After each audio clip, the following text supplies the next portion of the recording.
under God, indivisible, with liberty and justice for all. Hello and welcome to the February 11th, 2013 Board of Commissioners meeting. We'll go ahead and start off with public participation if anybody would like to comment before the meeting. Hello, Sarah.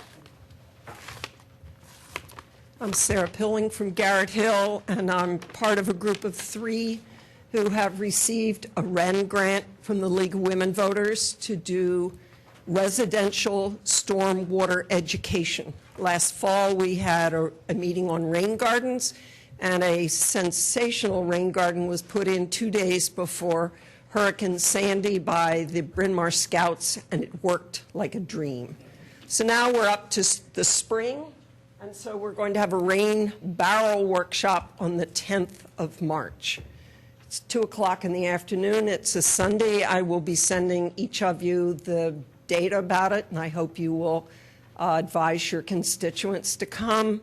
Our own Steve Norsini is going to give an update on the Stormwater Authority proposal. Brian Vedino from the Delaware County Conservation District is going to talk on why one should do this. And then a lovely young couple from Phoenixville who've developed and own Camel's Hump rain barrels are going to come and do the nuts and bolts of how to put it up, how to divert it, how to use it. There will be door prizes. You might win a rain barrel. And we're working again this year with the Do It Best hardware, and anyone who comes gets a certificate, which is worth a very sizable discount on a rain barrel from Do It Best. Last year we had 40 come, and 23 people went in and bought rain barrels. So it helps the community because you never go into a hardware store and buy one item. So there is no fee and there's no pre-registration. So we hope people will come out and we'll learn a lot and we'll have a good time. Thank you. Great. Thank you, Sarah. That's Good great. job. Thanks for getting the grant and for organizing it. Next, is there any more public comment? Martin Heldring, 305 Audubon Avenue. I had to leave the meeting last time early, I think, thankfully, since it ran so late. But I did watch most of the rest of it on tape, and I just had a couple of comments with regard to what transpired near the end of the meeting.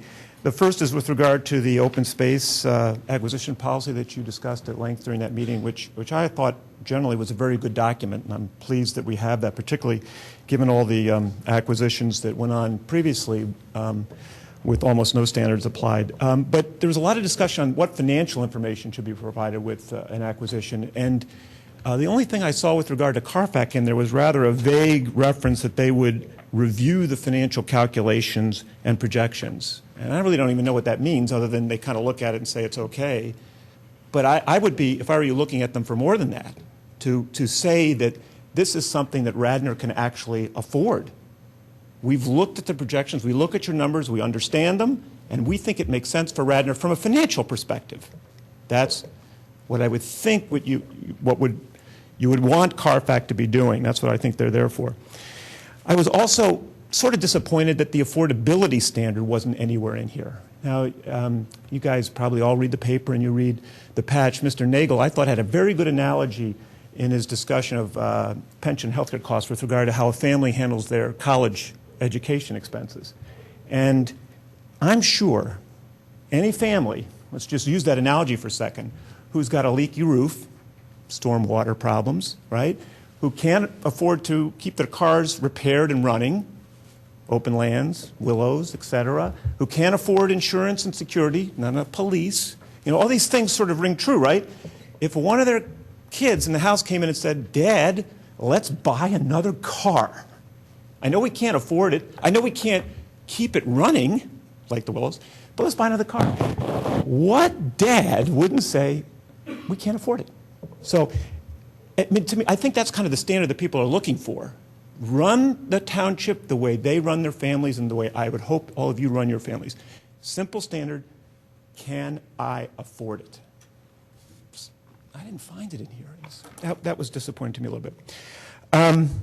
I was also really disappointed, shocked, almost fell off my chair even though it was late when I was listening to it, that halfway through this conversation, on the very night when we're talking about the Bayshore situation, and I did watch all those tapes, that's brutal to watch, where policies were clearly ignored or manufactured or created, governance was flouted, Mr. Spengler asked halfway through that conversation, well, I understand this policy, but if four of us want to do something anyway, we don't have to follow it, right? Now, I think you know better than that. And I agree with Mr. Rice. It's probably not a law.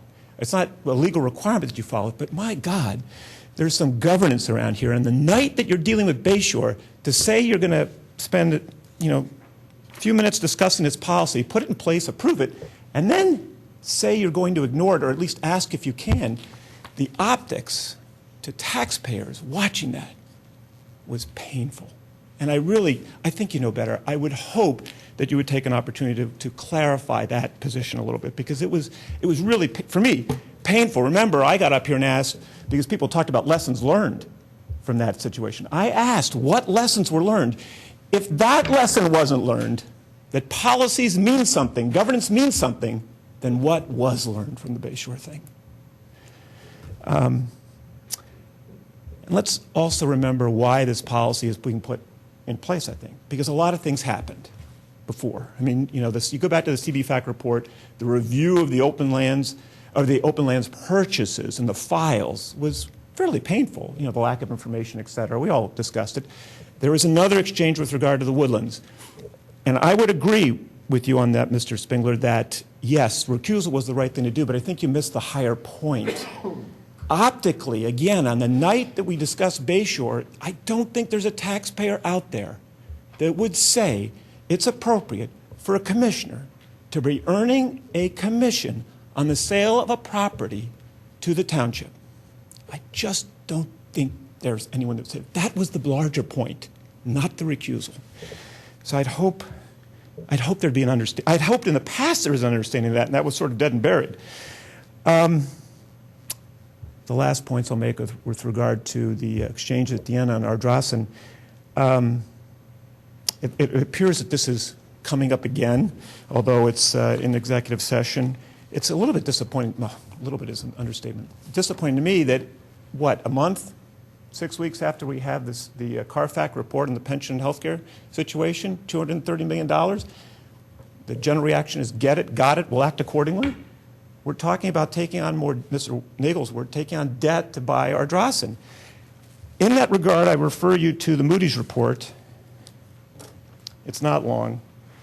There's about 3 pages of legal gibberish. Then we can read the first page. What would make Radnor's rating go down? Increased debt. I hope you're all reading that report. And if debt is part of this, I hope you're considering that, because I don't think anybody has in their head if they want Radnor's debt rating to go down. And I guess a couple more things. I apologize for going long. I did have a bit of an epiphany in it. There was another exchange during that conversation where Commissioner Fisher said, some people might not think that buying open lands is the township's highest priority. And it's a little bit hard to watch on tape because, they don't focus the camera on who's talking. But you quickly heard several commissioners say, well, wait a minute, not me. You hear Mr. Spengler saying, well, wait, I ran on that. Well, that was a bit of an epiphany for me. I get where I like Ardrossan. I drive by it probably 10 times a week. But for me, your highest priority is financial prudence and responsibility. That's just where I come from. Why? Because if you don't do that, the rest doesn't matter. You can't afford the police. You can't afford open lands. You can't do anything else if you don't run the finances right. So it's strange for me to hear people put things higher than that. But at least I understand a little bit better where you're coming from. And the last thing I'll say is I know there's going to be an update on stormwater, and I'm not the chairman of it, but on behalf of that group, I'd like to extend an invitation given the Ardrossan discussion. There are a number of people in that room who are in pain because of the water in their basement. Let's go back to my previous analogy, the leaking roof and the kid who wants to buy the car. I think they need to hear from the commissioners.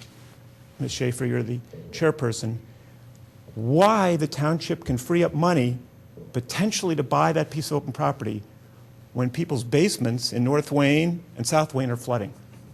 And there's no money apparently for that, or certainly insufficient money. We have a meeting, Mr. Norsini can tell you when the next one is. I think you should come, because if I sit there from a financial perspective and am asked to vote on a utility fee, and I see that going on, I think people need to understand the whole picture. Okay? Thank you. Thank you for your comments, Mr. Heldring. Anybody else for public comment? All right, we're going to go ahead and move on. I'd like to announce that there was an executive session immediately preceding this meeting on February 11th, 2013. All commissioners were present except for Commissioner Nagel, and we discussed matters of personnel, real estate, and litigation. Next, we have a very important recognition of the Mainline School Night for their 75th anniversary. We have Rachel Laibson and Judy Sherry here, who I'd like to call up.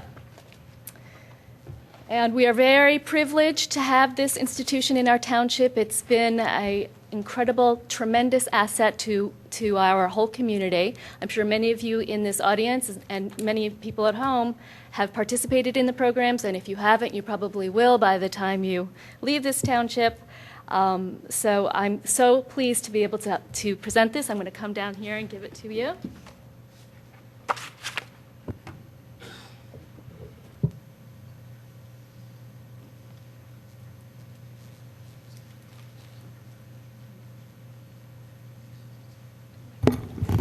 And here we have a plaque here from Radnor Township to Mainline School Night in recognition of their 75th anniversary, presented this night, February 11th, 2013. Congratulations. Thank and you. Thank you. Thank you so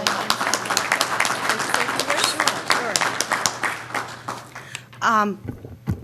Thank you so much on behalf of Mainline School Night. We want to thank the Radnor Township and the commissioners, Mr. Zinkowski and the whole staff for this wonderful, wonderful honor. My name is Rachel Laibson. I'm the executive director.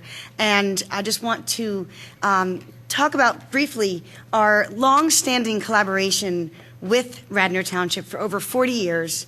Our main center is at Kreutzberg in Radnor, and we have more than 30% of our students who come and take classes at Mainline School Night from the Radnor Township region.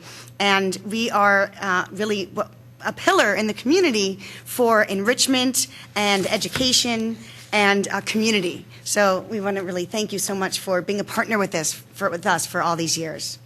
Back at you. And just to piggyback on what Rachel said, this is our 75th year, which is pretty remarkable that a nonprofit has lasted that long. And I want to first again thank Radnor Township, because we partner with a number of organizations. Radnor Township has been an outstanding partner for us. But secondly, because it's our 75th year, I have to put a little plug in one of the activities we're doing.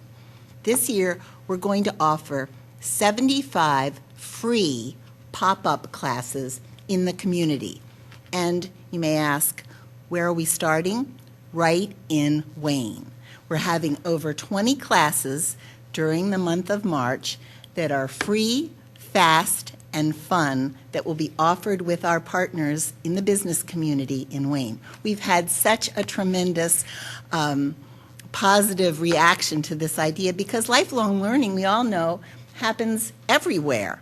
And so we have the experts in the businesses that can give you 15 minutes of fun. And I'm just going to read just a couple of these, just to tempt you, so that you'll be sure to check the schedule.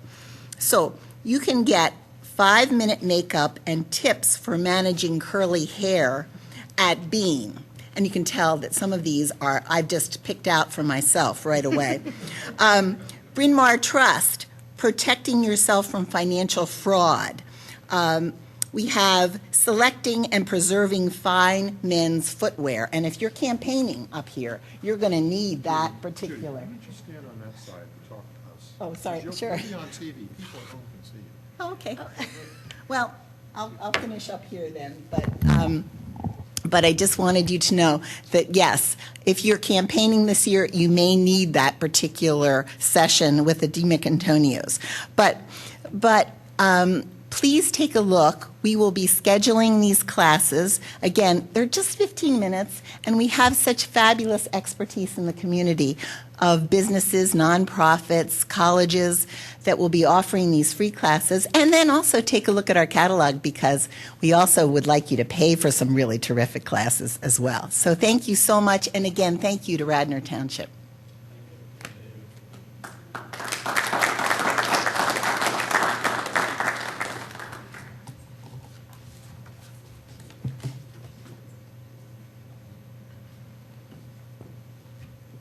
Okay, next we have a recognition of one of our fine residents who has served gallantly on our Code Appeals Board but is now going off.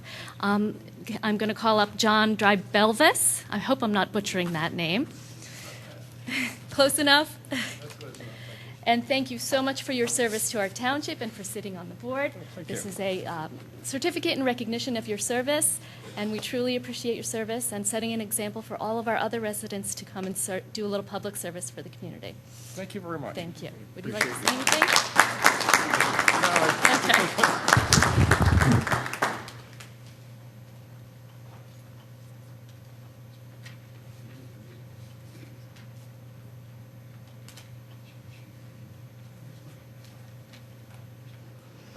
Okay, next we move on to our committee reports. And first we have Finance and Audit with Commissioner Kevin Higgins. Did you intentionally Have a skip over watershed. personnel and administration? How about this watershed one? Oh, have we changed them? Oh, Is it revised I'll go- agenda? I'll go revised agenda, okay. Got it. That's no longer on the agenda. It was revised on Friday. Okay. I'll step behind. I may have, but I have the... They were delivered separately Yeah, I got than it. the Hang on. packets. All right. So the first item on the agenda is the disbursements and acceptance approval for February 11th, 2013. The items are identified as 2013-1C and 2013-1D for a grand total of $1,097,459.87. He left. All of this is 2013 budget money now, Bob? Okay, so I make a motion to approve. Second? Any commissioner comment? Any staff comment? Any public comment? All those in favor, say aye. Aye. Any opposed? It passes 6-0. Next item on the agenda is a business privilege tax settlement identified as number 2013-BPT-04 in the amount of $12,500. So I'll make a motion to approve. Second? Any commissioner comment? Staff? Public? All those in favor say aye. Aye. Any opposed? Passes 6-0. Next item on the agenda is a motion to authorize RFPs for custodial services for the pension assets. Bob, you want to say anything about that? Sure, what this is, allows us to go out for competitive pricing here for managing our pension assets. One is it's good business practice for us to be able to go out on a regular basis for this, and also to make sure we have competitive fees in which we are paying for these. And we have a party that does it now, but we're just That's want to see correct. if we can get better service or That's better correct. pricing. Okay, so I make a motion to approve. Second? Any commissioner comment? Any other staff comment? Any public comment? All in favor say aye. Aye. Any opposed? Passes 6-0. That's it for finance and audit. Next, we move on to community development with Commissioner Curley. The first item is the adoption of ordinance 2012-05, which is an amendment to our shade tree ordinance, so I'll put it open to the floor if someone wants to make a motion. I'll move that we adopt ordinance 2012-05 as drafted. Second. John Fisher. Any commissioner comment? I have a question.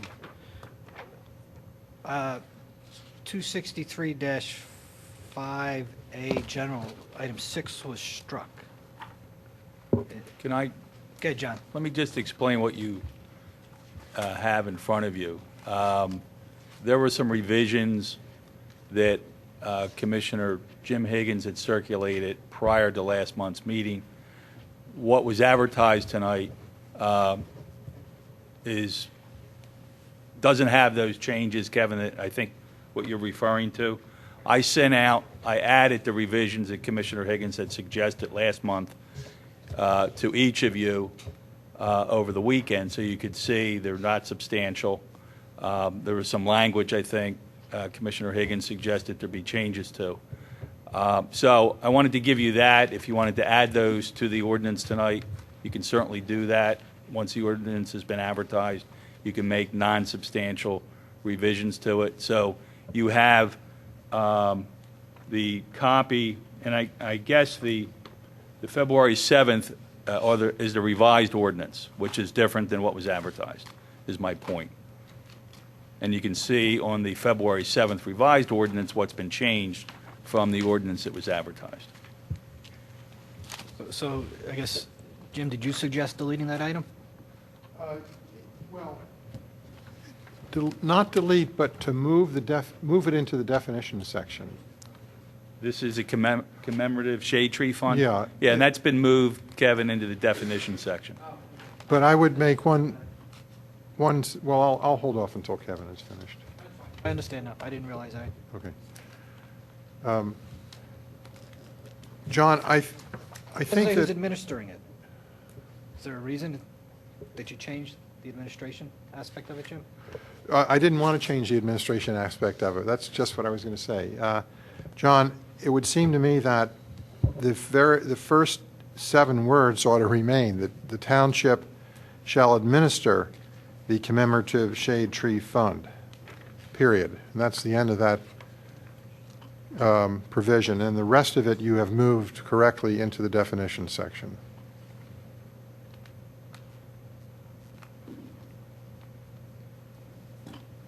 I couldn't find anywhere in the ordinance a provision that says there is a shade tree fund, commemorative shade It's been tree set up, fund, but and it will be administered by the township. I couldn't find it.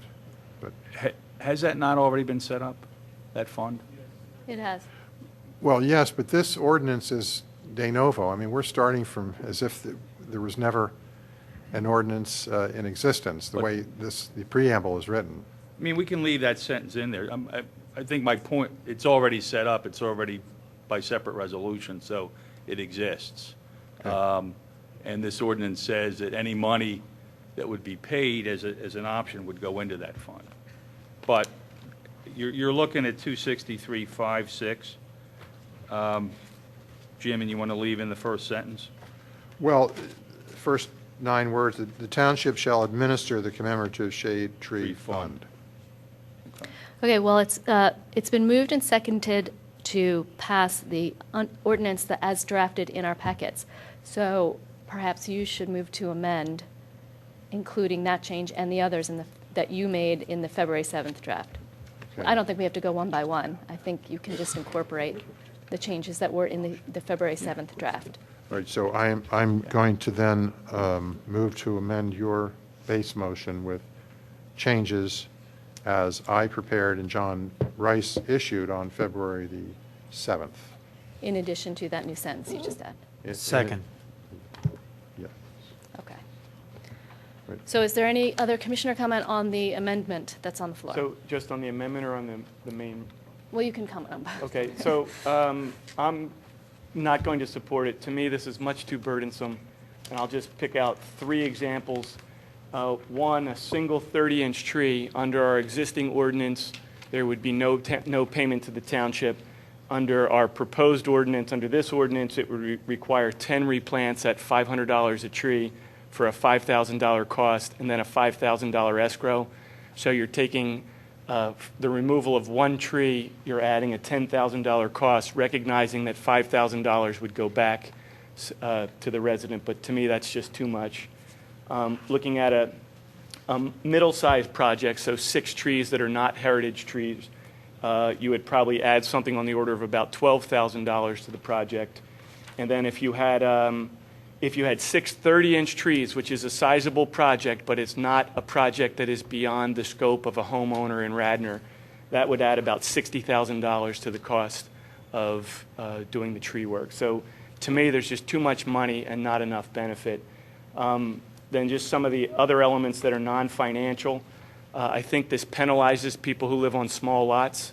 If you live on a small lot, you can't physically plant these number of trees. You can't take down a 30-inch tree and put up 10 more, and of the type that is required by this ordinance. So what you are then is you're essentially compelled to make that tax payment, whereas someone who lives on a bigger lot would have that capability to put those trees on their own property and see the benefit. So there's a regressive element that I don't like. There's also a free rider problem here that if you don't own trees, if you don't have trees on your property and you want no part of having trees, then this ordinance doesn't cost you any money. Whereas if you are someone who stewards your property, your land well, this ordinance costs you a fortune. So that mismatch, this mismatch is just too much for me. My sense is it should be rewritten and scaled. I can accept these kind of things at the larger scale, but not at the smaller scale. So I have 4 minor amendments that I'd like to propose. I think they're all reasonable, and I want to hear if you think they're reasonable. We'll vote on them. So the first is to, this is in 263B, under definitions, add the following text to the definition of tree replacement and formula. The words with the language would be the replacement formula for the removal of a dead tree or an emergency tree shall be limited to 1-to-1. And if there's a second, I'll explain why I want that. Where is that, Don? Under the definition, 263? 263-4B. Are you doing these one by one, Don? or- One by one, because I don't, there may be, I mean, they're all reasonable, I think. So you might like some of them, you might like none of them. I'll second it. Okay, so if So somebody... you would put a provision that limits liability into the definitions. Why would you do that? Because if a dead tree or an emergency tree is removed, I don't think that the homeowner should have to pay the added cost of that.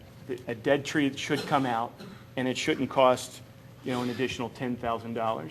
If it goes in the wrong place, I'm agreeable to putting it someplace else. I put it in the place where it addresses the concern that I have. Can you read it once again, please? The replacement formula for the removal of a dead tree or emergency tree shall be limited to 1-to-1.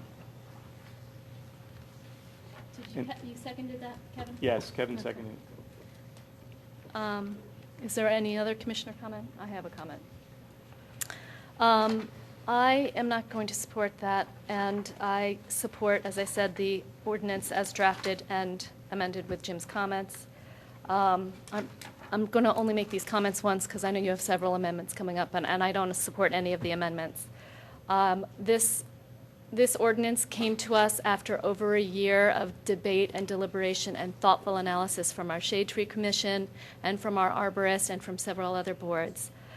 The whole point, the whole goal of this ordinance is to help us, to strengthen it, and to help us replenish a fast diminishing tree cover and our woodlands and our forest areas and trees everywhere, that our tree cover is diminishing at an alarming rate.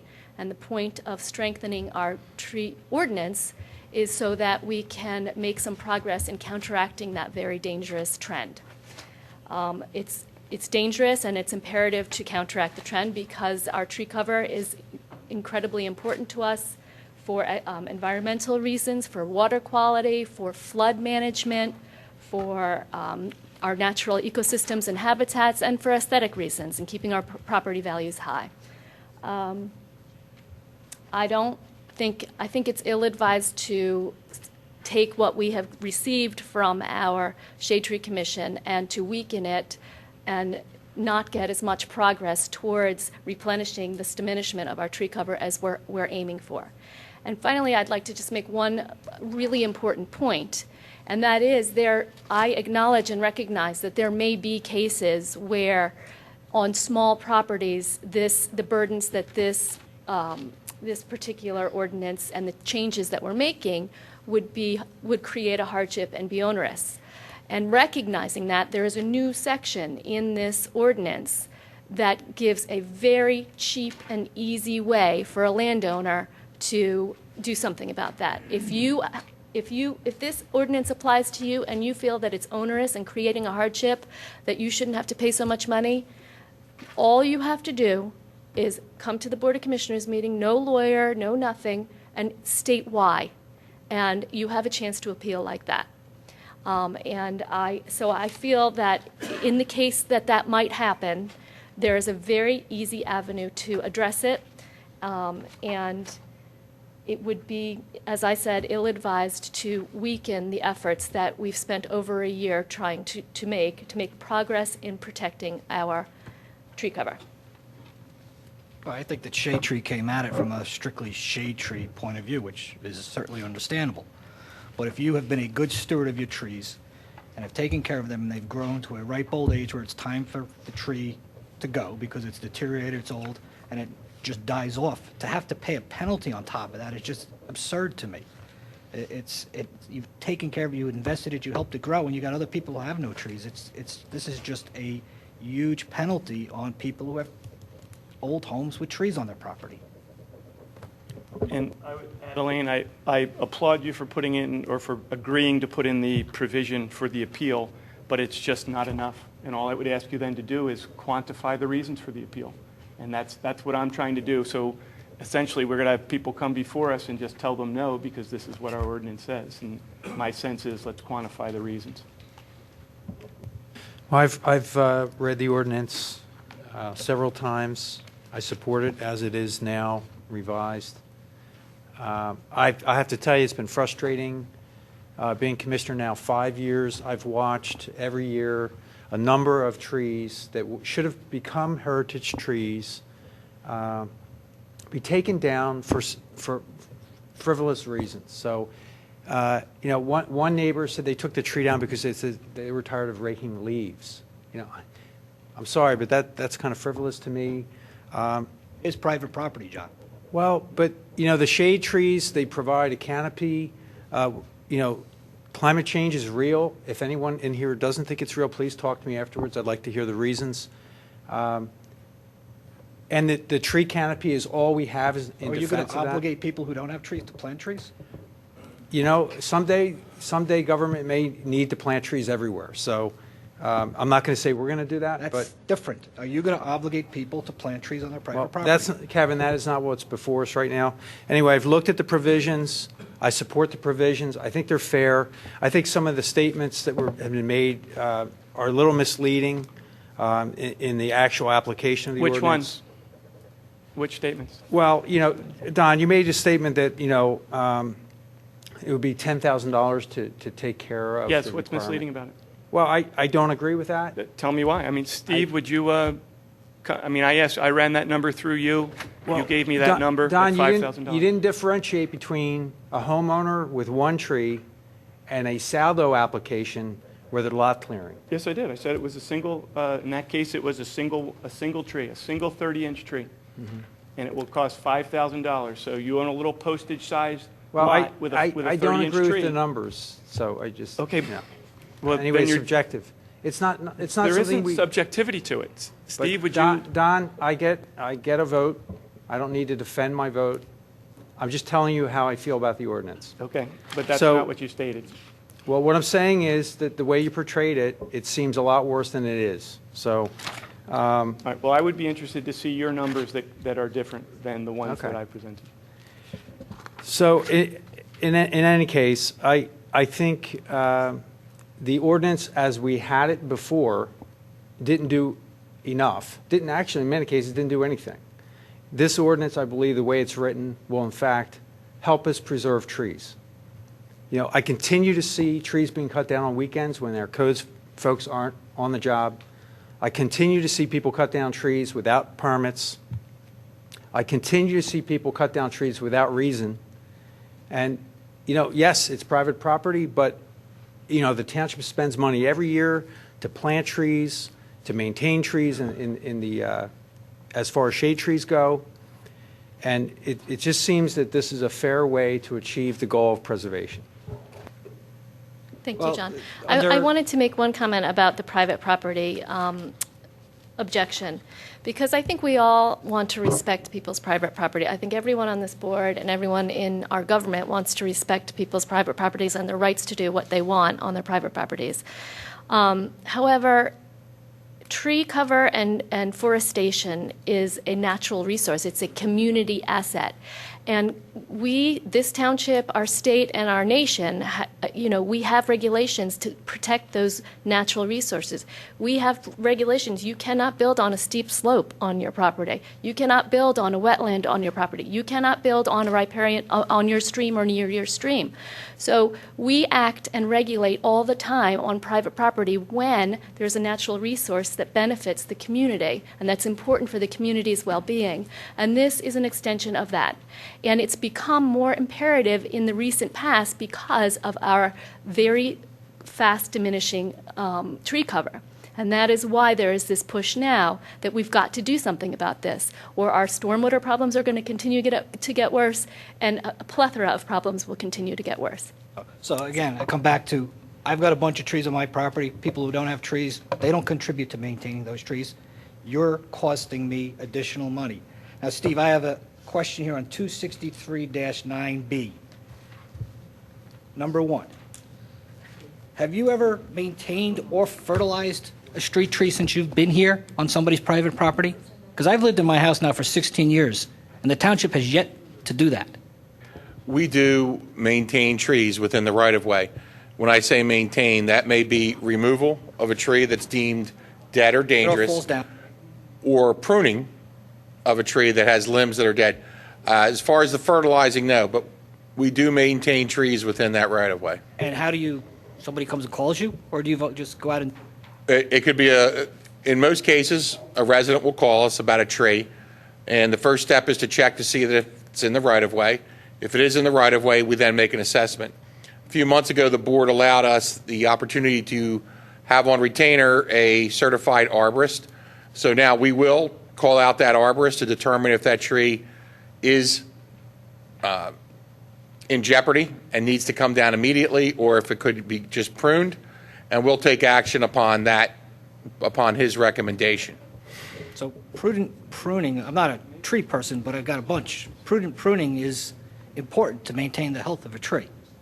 And I think maybe that's one of the things the ordinance does, I'll give you my input, is that because of these stricter rules, it may in turn have people take a closer look at their trees and decide to maintain them. Because what we've seen over time is a large tree with dead branches that is not maintained, and it just sits there.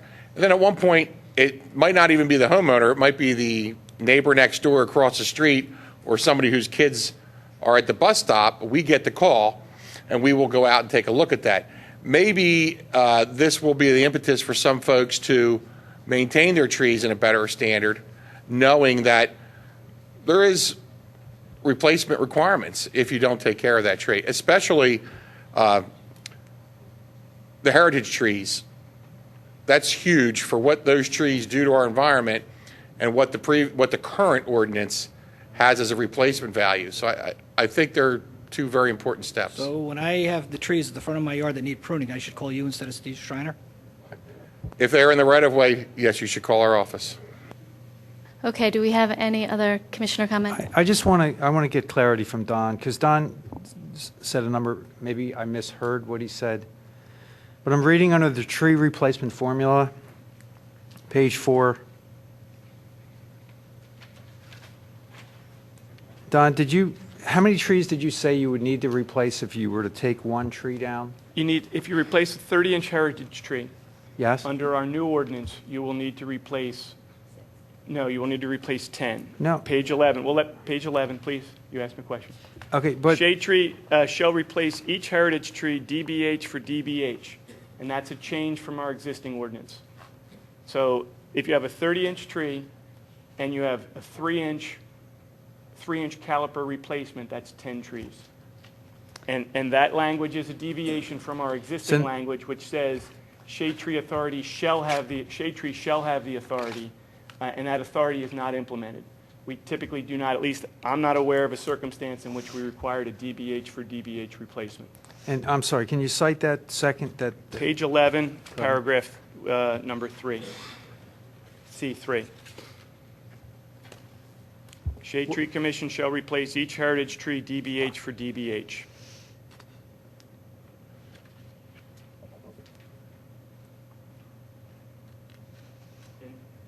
And that provision, when you get up into 2 50-inch trees, you're going to have people taking out mortgages to cut a tree down. Okay, so I think we have, Don, you've touched on an important point, and we have an issue where the definition of tree replacement formula does not match the provision under C3. No, it does. That just means that altogether, those 6 replacement trees, if you do the minimum of 6, have to equal 30 inches. So if you did 4-inch caliber, I see. 4-inch diameter trees, 5-inch, 5 times 6, yes. 5-inch trees, you'd only need 6.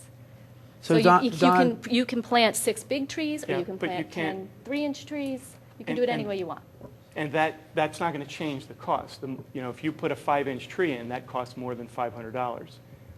You could also put a 2-inch tree in, and you could put in 15, and you'd still come out at about the same amount of money, because the tree will be less. So I think I'm confused because I'm reading the definition. If you're saying the aggregate DBH for DBH, that's different. Meaning if I were to take down 6-inch or 5-inch DBH trees. Well, that's only for heritage trees, the DBH for DBH. Oh, okay. Well then, Don, I think I'm confused still about. All right, I believe I'm accurate. If you have a 30-inch tree, you have to replace that DBH for DBH. If you choose to replace it with a 3-inch tree, that requires 10 replacements. If you choose to replace it with a 2-inch tree, that requires 15.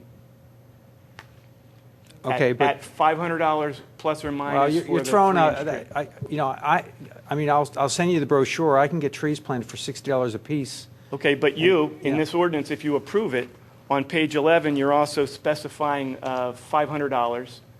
You're specifying $500 in the escrow, and the price we've talked about in our informal discussion is $300 to $500 for the replacement cost of a tree, a budgetary cost of a tree. So those are the costs. The $300 would be down around the 2-inch caliper, but that just drives up the number of the trees. Well, I just want to make sure that what we're voting on does not have a conflict. So, John Rice, do I have a misinterpretation of, under the tree replacement formula, it says 30-inch DBH or greater removed. The requirement is 6 replacement trees, 4 being large canopy tree type. Is that right? Total. But the total still The has to total's- equal 30 inches because of the DBH for DBH. Yes. And I understand that. So in this case, so if it John, was a if you have a 30-inch tree. 29.9-inch tree, Okay. you need to replace 6. If you have a 30-inch tree, you need to replace 10, Okay. assuming a 3-inch replacement. So, and is this the intent, Commissioner Schaefer, is this the, as far as the Shade Tree Commission's discussions? Yes, this is what they They intended. fully envision this, The fully heritage understood this. trees have extra protection. And I'm not disagreeing. Mm-hmm.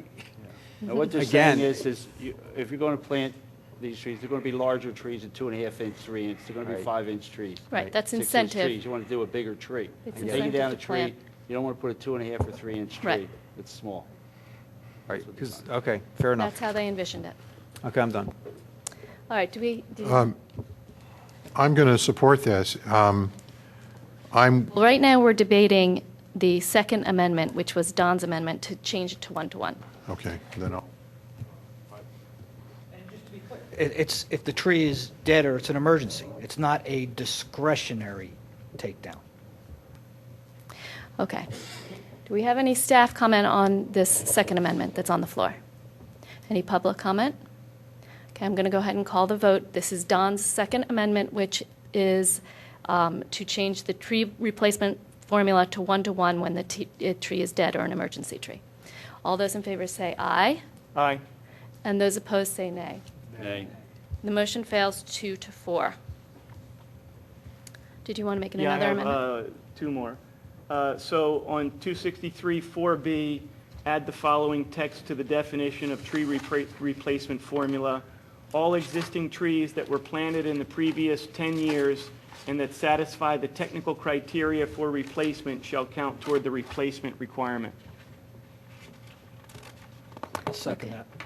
Okay, Second by my Kevin. logic is that if somebody is stewarding their property, they don't wait for a tree to be cut down and then replant. So people who are stewarding the property appropriately, they plant trees such that when a tree has to come down, the tree that was there previously is ready to take its place. And under the scenario that you seem to be supporting, those people that steward their property are penalized. Because if they plant those trees all during the previous 10 or 15 or 20 years, when it comes time to replant, because they cut down a tree, they don't have physical space, so they have to pay the fee. Whereas those people that did not steward their land, they have adequate space, they can put the tree on their property. So my sense, this is a way of minimizing the penalty against people who have small properties. Okay. Kevin, did you second that? And it's not just small properties, it's people who have decent-sized properties. that And is plant there trees. any other commissioner comment on this third amendment from Don? I guess the only question I would have would be with the, like, enforcement and, proof and whatnot. I think it may be difficult, unless the homeowner is keeping records, that they can demonstrate that they've in fact planted trees. See, my sense is that you can look at a tree and tell if it was planted in the last 5 years or 10 years. Maybe 10 would be a little harder. I'd have to defer to the experts on that. And that's the person who would come to the township and make an appeal and say, I've maintained my trees. They certainly I planted could. these trees Yeah. in the last Mhm. 5, 6 years. Okay. So I don't think I should have to do this, and then Right. the commissioners can use common sense and decide. I get it. Okay, any other commissioner comment on this third amendment? Any staff comment on this amendment? Any public comment? Okay, I'm going to call the vote for the third amendment made by Commissioner Curley, which has to do with the 10-year credit period, for lack of a better word, for tree Open. replacement. All those in favor say aye. Aye. No. Change. All those in favor say aye. Okay, and all those opposed say no? No. Nay? The motion fails 2 to 4. Okay, and my last one is that we delete the language of $500 per day and $1,000 per day. This is in 26311B under fines, and replace it with $500 per tree and $1,000 per tree. And then delete the language that says that each day the violation continues shall constitute a separate violation. What page you on, Don? 15. 26311B. Give us that again, Don, please. We delete the language of $500 per day and $1,000 per day, replace it with $500 per tree and $1,000 per tree, and then we delete the final sentence which says that each day the violation continues shall constitute a separate violation. Second that, if you don't mind, Kevin. I just want a point of clarification on there, because I think on that one, you're capturing, excuse me, everybody. And is your intent for everybody, or is your intent just for the sort of a resident, a property, a homeowner? Well, the purpose of this for me is to protect the homeowners. I've been lobbying for a scaled system that would have a different criteria on scale. So I do think that you're accurate that this provision would apply uniformly across the ordinance, as I understand it. But your proposed change, is it for a partnership or corporation as well as a? Yes. Okay. I'd be agreeable to words or language that separated that. Yeah, I'd be more inclined if it was a resident, a homeowner, the personal property owner versus, a partnership or corporation that's developing. I'm not sure. Did you finish your point, Kevin? No, I say my point was simply I'd be more inclined if it was for a resident or homeowner. Okay. I don't know exactly what the right word I'm looking for I'm not is. sure your amendment makes sense, Don. $500 per tree, or what, to pay a minimum fine of $500 per, I'm sorry, it does. I missed the word minimum. Okay. So what I was trying to capture is that a fine per day is, I know the MPC says that we can fine on a daily basis. And if we're fining developers, that's one thing to use that authority. But we're now extending this authority so deeply into the township that we're using it against our citizens. And so, and the people who make this mistake, they're making good faith mistakes. They're not criminals. And we're holding this leverage out. If we take 45 days to identify this problem, we're hitting them with a $45,000 fine. And it might only be 1 or 2 trees. So $1,000 a tree, no rational person will violate this ordinance with a $1,000 fine per tree. And to me, that's all we need in order to incent the kind of behavior that all 7 of us want. John, what does it mean when it says that if they're, upon being found liable in a civil enforcement proceeding commenced by the township? That's in front of a district justice court. Yeah, So so- these fines would not kick in Yeah, so- until there's a citation And So we've already cited them and asked them to do something. If they refuse to do it, then we take them to court. Right. If the court orders them to do it, then these fines kick in. correct. If you So- look at the. And there's a limit at the DJ court. Oh, Yes? it's $8,000, and that'll be the first time that that's ever been assessed at district justice court. But if you look above this, that is a civil enforcement proceeding range of fines. If you look at the paragraph above it, that deals also with fines that the township will levy prior to commencing a district justice court action. And it's in the hands of the township engineer. If an applicant or his or her representative has violated this ordinance, the applicant shall pay a fine to the township of $250 per day or $350 per tree unlawfully removed. But it's sort of like when you get a parking ticket. If you pay it within the first 10 days, it's $20. If you go to district justice court, it may be $120. So there's a lot of discretion here when there's a violation of the ordinance with the township engineer. But there will be so many people out there that have no idea that this exists in the form it exists.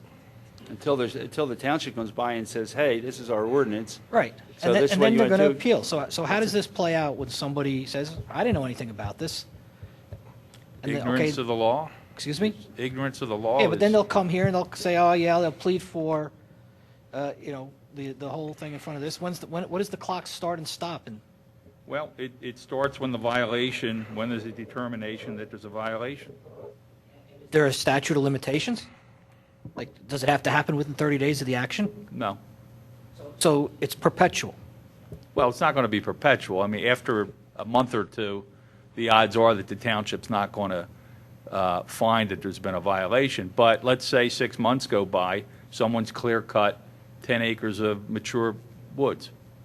The township's still going to have the ability to find that person and file a citation. And Steve, are you going to proactively go out and check on these things, or are you just going to wait for somebody to turn somebody in? If I could just back up one moment.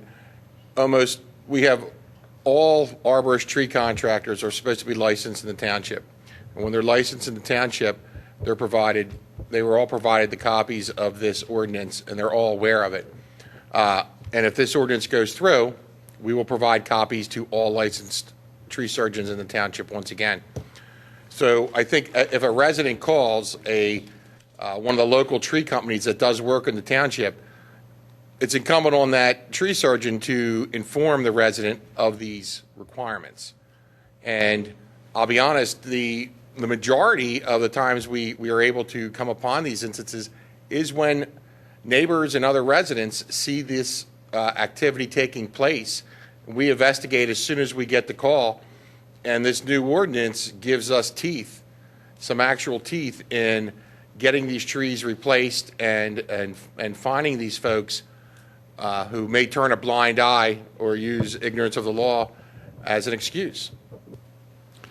Madam President, if I may, just also too, is I think this is long overdue in my opinion. I know Steve and I have seen developers and homeowners come in front of the Shade Tree Commission as well, where basically these are recklessly the trees being taken down. We have some situations currently in the township where we have large trees laying on the ground right now that should not have come down, should have gone through the process. So personally, I think this is long overdue. For the one or two trees that residents may take down, coming here in front of this board and asking for specific reasons why they had to come down, I don't see that being an issue, but I think this is a problem that's going to perpetuate and continue to grow and grow unless the township actually makes a stand here with this. And I think this is long overdue, in my opinion, for this township. All right, I'm going to make a statement. Don, I'm going to vote against your amendment, but I want to say this, and I'm voting against all three or all four of your amendments. I want to see this ordinance get on our books. It's been, when I joined the board last January, I was told that this has been under discussion for several years, and here it is another 12 months on top of that. So I'd like to see this get passed. I am willing to you're chair of the Community Development Subcommittee of our board, and I'm on that board, on the committee, and so is Bill Spengler. I'm willing to have you convene that subcommittee and us take up your issues then. I'm not sure they were ever taken up. I could be wrong. I did not attend the Shade Tree Commission meetings, and if this went to Planning Commission, I didn't go to those either. So if perhaps these need to be aired anew or for a second time, and I'll give them thoughtful consideration, and we'll see where we come out on it. In particular, I think Kevin's point about we should discriminate between a homeowner and a developer, and the penalty or the fine, that would be 26311B. We perhaps can write an ordinance a little bit better there. But again, I think it's very important that we pass this for all the reasons Elaine cited: environmental values, oxygen is being depleted in our environment. We have a greenhouse effect on our planet. We need to maintain our cover. And ultimately, if there is a hardship, the resident or the developer, whomever it is, can come to this board and seek relief. So again, I'd be willing to consider your items, your points at a subcommittee meeting, but that would be after we enact this ordinance as I've amended it. Okay. So I'll also be voting against the amendment because it's clear to me under 26311A4 that the fine per day is not $1,000. It's $250 per day, or $350 per day when they're unlawfully removed. So, again, overstating the fines. It's not $1,000 per day. That's if we do not get a response after 10 days from the person. So, let's be fair. I don't think we need to revise B. I think You ought to be fair, not trivialize somebody who's worked very hard for $250 and basically take it out of their pocket. Again, I agree with what Mr. Norsini has stated. The way this ordinance propagates to the homeowners through the arborist, they are informed. I've stopped and spoken with arborists, and I've asked them, do you have a permit? Do you have a license to take that tree down? And they tell me if they do. So they know, and so they're the ones that will help us get this done. And I think in the end, we will have the appeal process that if there is some hardship for a homeowner that cannot afford the $250, we will take that into account as a board, and I feel comfortable with that.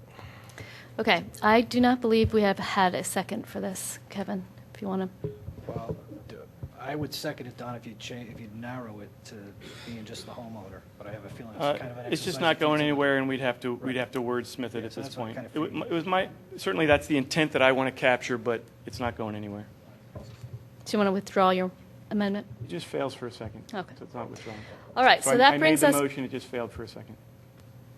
Okay. So let's go back to the original motion and as it was amended by Commissioner Jim Higgins and seconded by John Fisher, which was to pass the ordinance as drafted with the changes that Commissioner Higgins had suggested and were incorporated on February 7th, including the new sentence added tonight. Okay, and that has been moved and seconded. We've had some commissioner comment. Is there anybody else who wants to comment on that underlying motion? Is there any staff comment on that? And is there any public comment? All right, I will call the vote for that amended motion. All those in favor say aye. Aye. Those against? And that passes 4-2.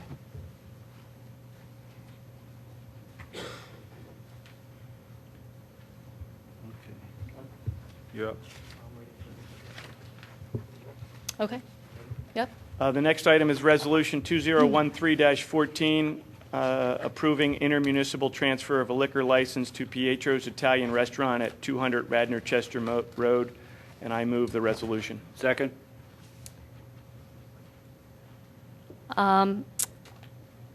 Before we do commissioner comment, I just want to read into the record, Commissioner Nagel is not here and will not be voting, but he wanted read into the record that he is opposed to both of these liquor license transfer applications due to the proximity of the buildings to the high school.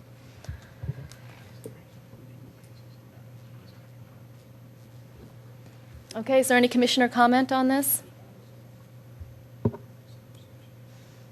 No? I'm going to support it because I feel like the conditions in the resolution are satisfactory. One condition restricts the resale to a primarily dining organization, and the second condition we put in restricts the hours of operation, and I feel comfortable with that. And along with all of our other regulations for health, safety, and welfare, I think this will be just fine in our community. Any other commissioner comment? Any staff comment? Any public comment? All right, all those in favor say aye. Aye. Any opposed? Passes 6-0. We got the next one, Don. Yes, I move Resolution 2013-15, approving the intermunicipal transfer of a liquor license to Estia Taverna Restaurant at 200 Radnor Chester Road. Second? Any commissioner comment? Any staff comment? Make a brief comment. I had pushed for the requirement that if the business ceases to exist, that any replacement business at that location would have a minimum of 70%, 70% food service versus 30% drink service. The point is, my concern was that because of the proximity to the high school, that we would have an issue with drinking and driving and the life and safety, health and safety of the students. So I'm happy that's in there. I also just want to make a general comment about liquor licenses coming into the township. I think I've come full circle on this. 3 years ago, I was opposed to it. But what I'm starting to see is this tendency for restaurants in the township to have a liquor license for the sole purpose of having, allowing their patrons to have wine with dinner or a drink, as opposed to where the licenses are coming from, where those establishments in general were just drinking holes, and they were leading to very high DUI rates. So what I think, if anything, is happening here is we're seeing a shift in liquor licenses in Delaware County to a place that's using them with food. And we're getting a much better balance of food consumption to alcohol rather than having pure alcohol consumption in other establishments and other municipalities within the county. So I'm in favor of this shift. It's not what one would expect, but it turns out to be, in my opinion, a positive step. I haven't seen any increase in the number of DUIs in this town since this has occurred. And if anything, I'd argue that you may see a decrease in DUIs throughout the county as a result. That's my comment. Okay, any other commissioner comment? Any staff comment? Any public comment? All those in favor say aye. Aye. Any opposed? Passes 6-0. And now we are on to part of Public Works and Engineering with Commissioner Jim Higgins. Thank you, Elaine.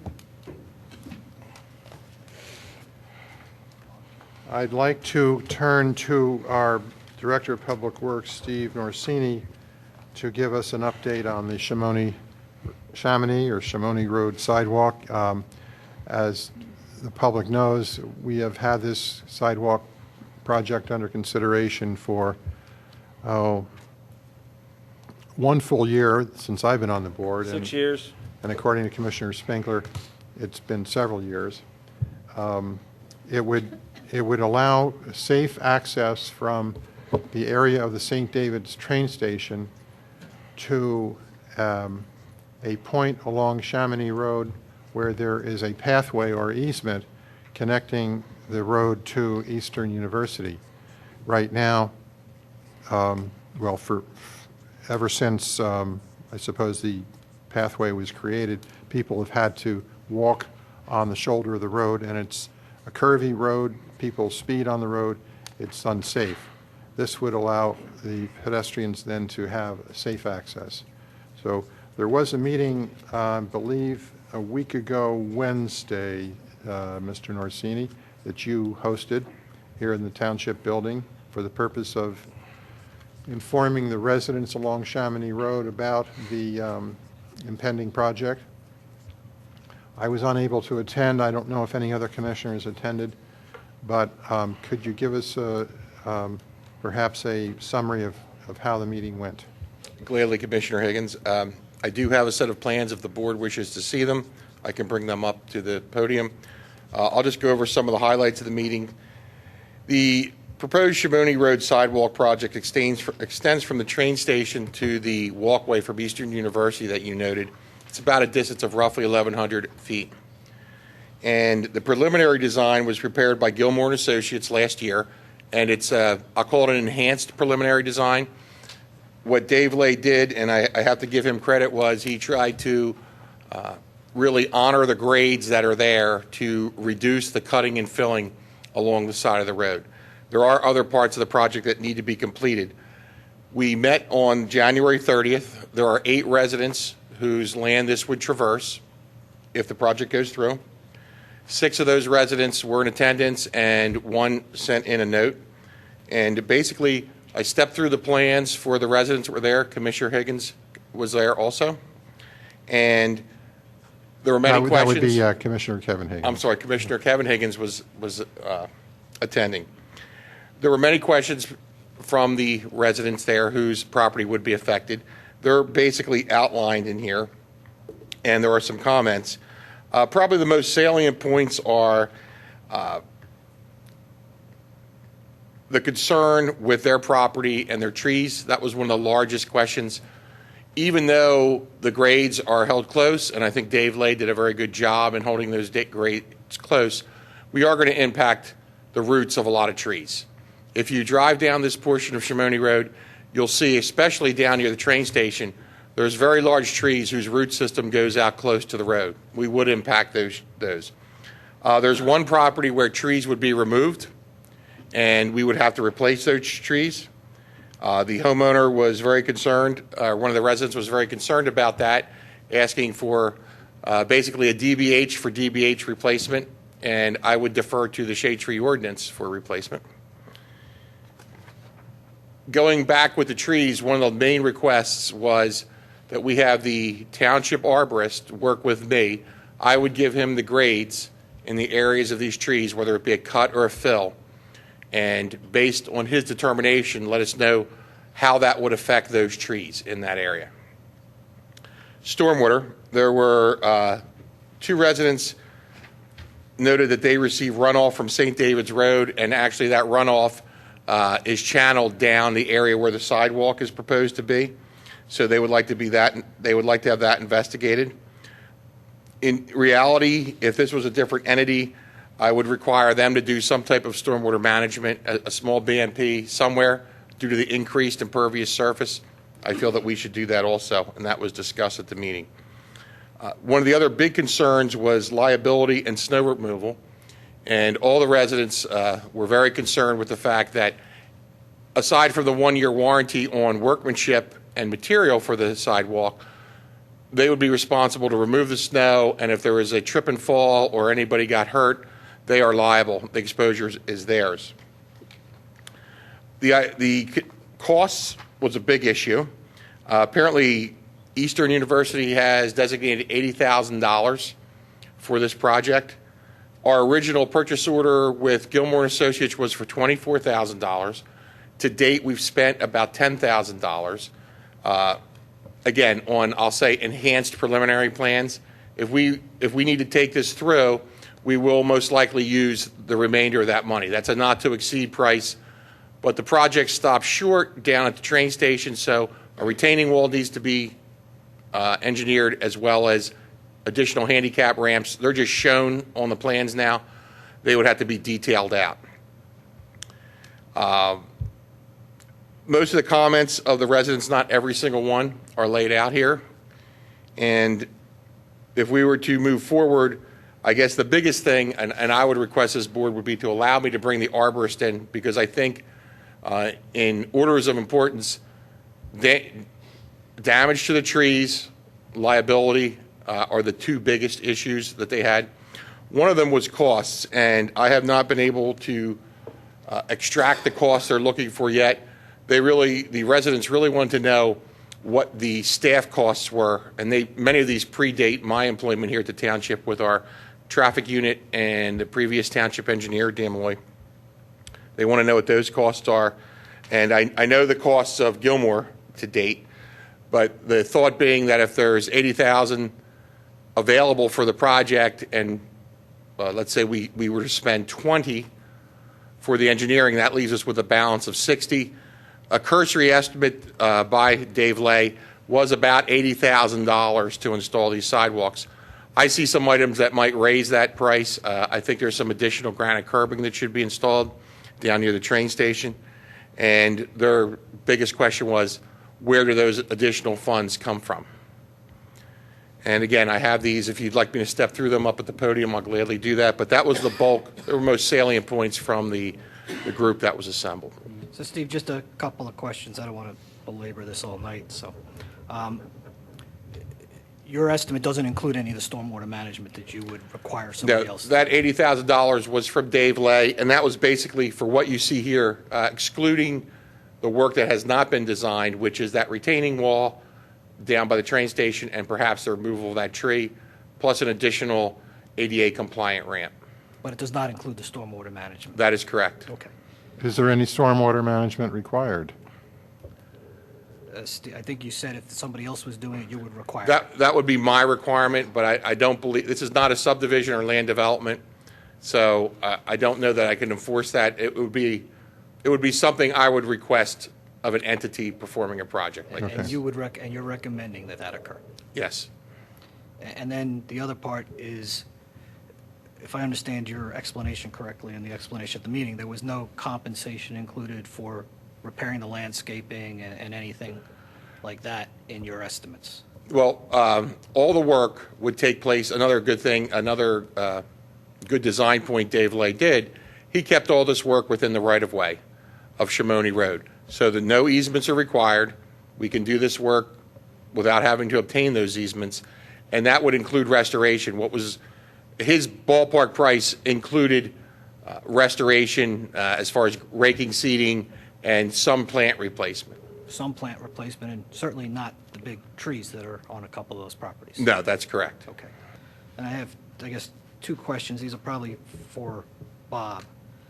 Personally, I think my opinion is well known that this sidewalk is not needed, and if it is, somebody wants to argue about safety, you have a demonstrated instance further up the street, closer to the park. But if somebody is going to argue that this is needed, is it worthwhile to get an estimate for the other side of the street where we have a sidewalk already running from the train station up to St. David's? And then there's only a shorter distance on the other side. These are college students. They're fully capable of crossing a street. So I wonder if that's worthwhile. And then, Bob, I just wanted to get your opinion on this understanding, the way Steve has described it, and certainly seems there's going to be a fair amount of additional costs associated with this project. On the first question, on extending the current sidewalk down would seem to be a reasonable estimate for us to be able to go get to be able to see what those costs would be. On the second part, I know Steve I sat in a brief portion of that meeting with the residents, and it's almost clear that almost every resident is opposed to that particular sidewalk, and I think you may want to look to improve whatever sidewalk currently is there, because for the distance to walk 30 feet to be able to get onto an existing sidewalk with a lot less damage, a lot of issues of stormwater, would seem to be the more prudent way to go, and especially since I understand the budget was set at not to exceed $80,000, we're going to go past that expense, because I think when I first started here, the police department had done a study, traffic survey in that particular area, then was pulled off of there because we were tying up a lot of officers. Dan Malloy's time, I know he put some time into it, as well as other staff time. So in the impacts, I think some of the residents have concern with some of the bigger trees that are there, that I don't see how we don't impact those. I would recommend that we look at what the costs are to improve the sidewalk that currently is there and the extension of that sidewalk further down, which would make it one continuous sidewalk down to that particular area. And I know Steve and I briefly talked a little bit about this afternoon, you could make some improvements to the Fenimore Woods area as well, that I think would be beneficial not only to the residents, more beneficial for them there, but also would help in the access in and out of the university there. Well, I've been involved in this project for, 7 or 8 years. And the fact is that Eastern was required to put a sidewalk on King of Prussia Road and Eagle Road for a development they did 5 or 6, 7 years ago. And but the Planning Commission, and I think, Don, you were sitting on it at the time, recommended, well, rather than do that, and it doesn't go anywhere, wouldn't it be logical for a major university to have a sidewalk come from a train station? And they recommended that they run the sidewalk up Shimoni Road to this entrance, and Cabrini contribute to that. And that's what the commissioners voted for. Eastern. To Eastern. And that's what the commissioners voted for. And I went and knocked on the doors, most of the neighbors, and they opposed it. And we had meetings, and they came. But we still voted for that sidewalk. Eastern committed $60,000, and then it was $80,000. And I think Dan Malloy designed a sidewalk, but it's been held up for 5 or 6 years for a variety of reasons. But we need to put this sidewalk in. It's a major university. And the reason we don't put it on the other side of the street, because then they'd have to cross again. They can come off the train, and they can walk right to this university. And as you know, Cabrini is doing a development on their property. And they're required to put a sidewalk again on King of Prussia Road and Eagle Road, and they ask us to waive that. And my recommendation is going to be is that they continue the sidewalk on down to Fenimore, so that we know. Well, you're saying continue the sidewalk that we're talking about now. Yes, from down where it Simone Road. ends at the pathway to Eastern, continuing it on the east side of Chamonix down to Fenimore Woods. Yes, and that would give us a safe walk for the people that came. We debated this, and we had the people against it, we had the people for it. We had many people come out about being able to walk their kids to Fenimore Park, and the neighbors all around that area came out and were in favor of it, and the neighbors that didn't want the sidewalk because they didn't want to shovel it, they didn't want to plow it, they were worried about losing trees. We debated all those issues. I provided a path you could put where the trees are at Chanticleer. You could lay it down instead of having a sidewalk as an alternative. But we decided to move forward with this. And the fact of the matter is that as far as I know, the majority of this board wants to move forward and put that sidewalk in so that the people have a safe place to walk to a major university, Eastern University, and hopefully we can get them down. The neighbors can have a safe place to walk to Fenimore, a nice park that we have with a lake, and you'll be able to walk to also to Cabrini. And, we've been fooling around with this project long enough. The costs have escalated because we didn't do it. Dan Malloy had a design that he was ready to do it, and we didn't get it done. But the majority of this board wants to get it done and is going to support getting it done, and they're going to work with the manager to find the funds to get it done. So I don't think we can make it any plainer than that we ought to have a sidewalk from a train station to a big university. It was supposed to be free, Bill. I drove that road today on my way home in the dark, and there was a fellow walking on the other side of the street that I didn't see till the last minute. People do walk on that street. We're very fortunate. But there's people that walk to that university from the train station in the middle of the street. And this is 2013. We ought to have a sidewalk so you can walk to Eastern. And the majority of the board wants it, it's going to support it, and we're going to get it done. And so we're going to have to move forward with this project, find the funding to do it as best we can, and get this sidewalk in.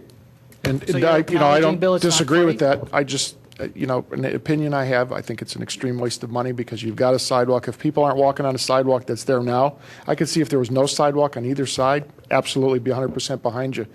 But if people are going to walk in the street and they've got a sidewalk right next to them, they're not They using don't it have now. a sidewalk. There's no Oh, they do. sidewalk. There's a sidewalk on the opposite side of the There's no sidewalk from street. St. David's Avenue to there's no Elaine, sidewalk. could I The ask sidewalk you is to one put the block. plans up on If you the get board? off the train to go over that sidewalk and cross the street and go that way, people are just going to walk up. You see where the Right. path is.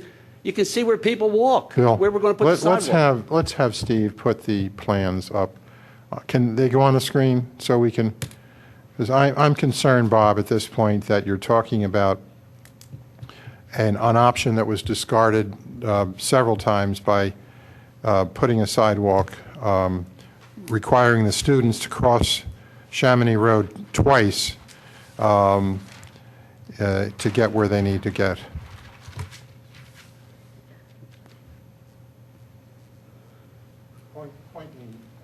Please point out the train station to start us off here. This area in the blue is where this plan stops, but needs to be continued to the train station. if you come across the street here, this is the sidewalk that's already installed. It's not in great shape in some places. That's already in place. So this would be the west side of Shimoni Road. Over here is actually off the table, off the chart. Is So, the train station. Steve, the person disembarks from the train on the east side of Chamonix Road. He or she then has to cross Chamonix and get on this existing sidewalk. Thank you for moving your pointer. And at that point, he has to cross, because the sidewalk ends right there, he has to cross back over to the east side of Chamonix Road. Well, I believe one of the several of the suggestions at the meeting was to evaluate running the sidewalk on this side of the road. No, we're not going to, well, I have one voice, one vote. That, to me, is foolish. That would be running the tape backwards for as Bill Spengler says, for 4 years, 5 years. I took the liberty of, it's hard to see on this rendering, but I did outline the trees in green and the hedgerows, and the sidewalk is in a light purple color. That was just for contrast for people who are not used to looking at blueprints. But you can see the effect along those lines of trees. It crosses at St. David's. There'd have to be a handicap ramp on what's noted as a Smith property on St. David's Avenue. It would proceed further down.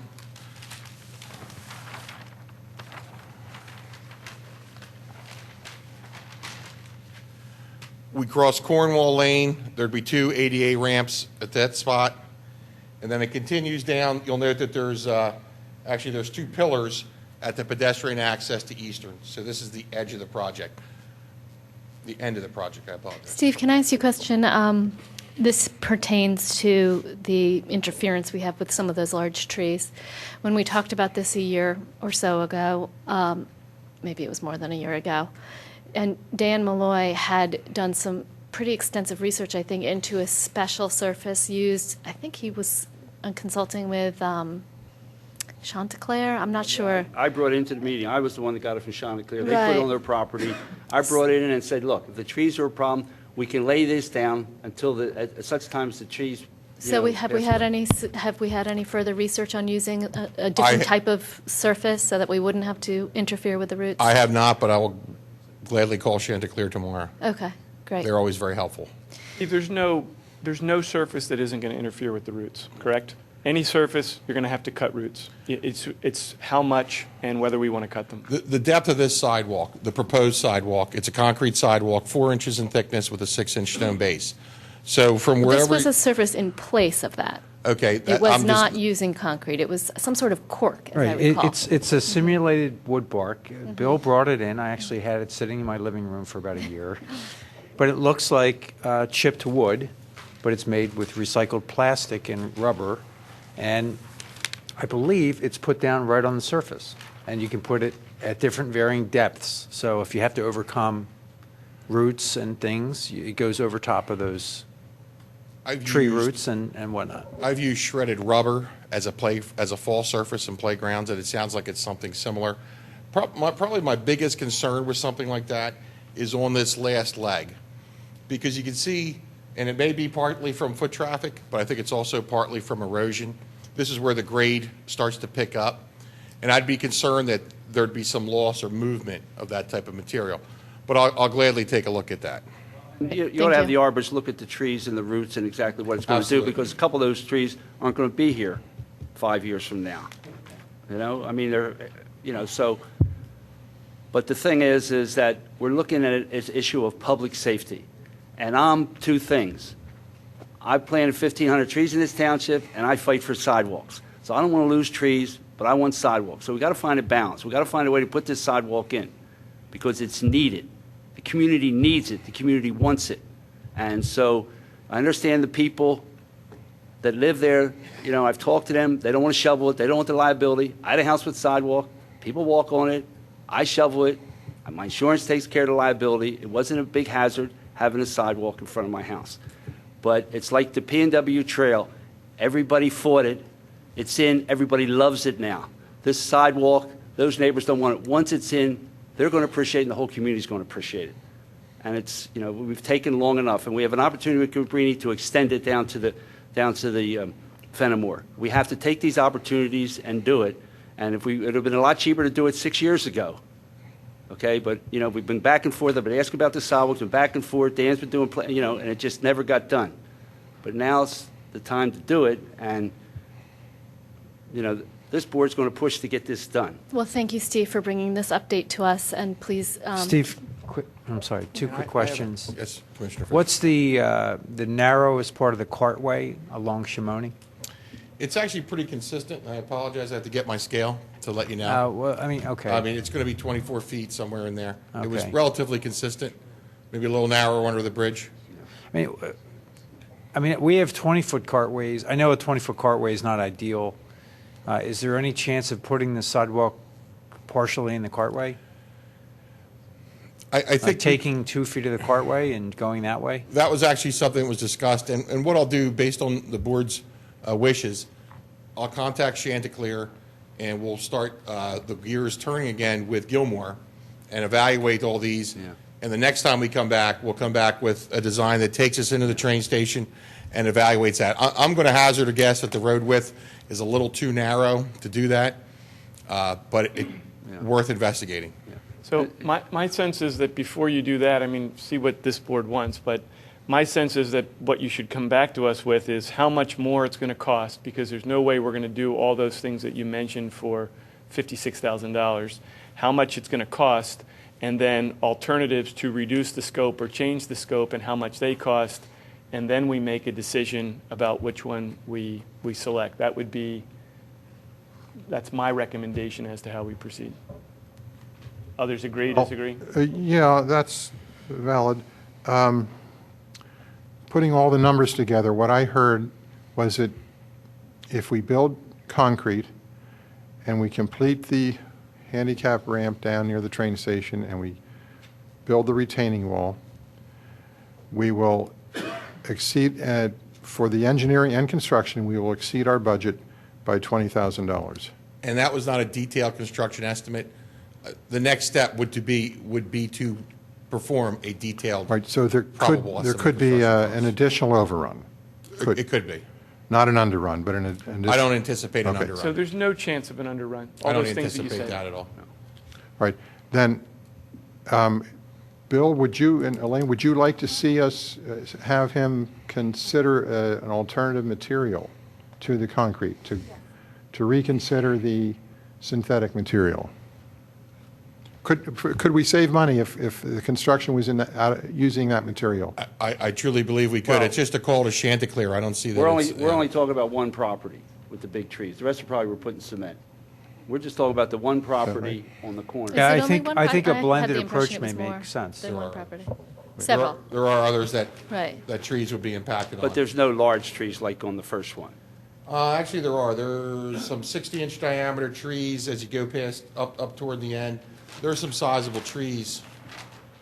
If you look, we have a 48-inch tree here, a 60-inch ash, it was mislabeled, 48-inch sweet gum. So there's some big trees. Right. Don't forget, these are just symbols. They don't represent the actual drip line of the tree. They are just a symbol from the CAG program. So when you do your detailed analysis of the costs, construction costs, could you include what, if this turns out to be a viable option, what this option would cost? And perhaps Yes. it'll come in at less. And I think we need to, we'd have to touch base with the traffic safety unit of the police department, look at Commissioner Fisher's idea. That may perform a little traffic calming, and we would have to see what that does to the road width. Yeah, So using once- part of when the they- cartway, when they- we do When this. they did the Okay. Wayne Elementary School. No, it's just you're taking maybe 2 feet of a. I ran a 24 sidewalk, I proposed all the way down West Wayne Avenue. We had 20 pine trees, and Mr. Costello, who lived on Wellwood, didn't want those down. So we actually if you go West Wayne Avenue sidewalk, we put the sidewalk in the street and widened on the other side and gave them stormwater management, so. And that's, I think, is a distinct possibility of what we could do. I think there's several options we need to run through the costs on, based on what the board has put forth, which we can do, and try to give you as And many have options. the as arborist we look can. at all those trees and the effect of what a sidewalk would have on those trees. I think that's very important, I think, Yeah. for the residents' comfort, to let them know. All right, well, we'll as look to- forward to getting, go ahead. As to the synthetic material, though, it would not be the whole 1,100 feet. It would only be in those areas where the trees are most vulnerable. And that might be in several spots. Like I say, my only concern is right here on the last leg that takes you down to the train station. My concern is that we might lose some of that to erosion. Erosion, okay. All right. As you get up further around the bend, one of the residents actually has a stone walkway, or has placed stone there, and that seems like that stayed there. Okay. It was basically loose stone. That stayed there for several years. I think that's been in for quite some time.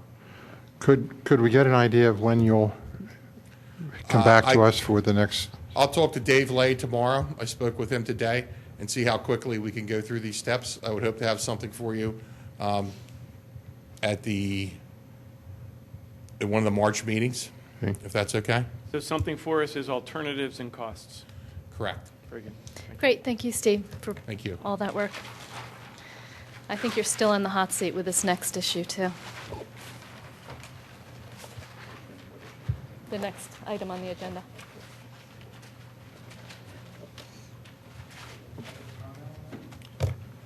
Sure, you can have public comment.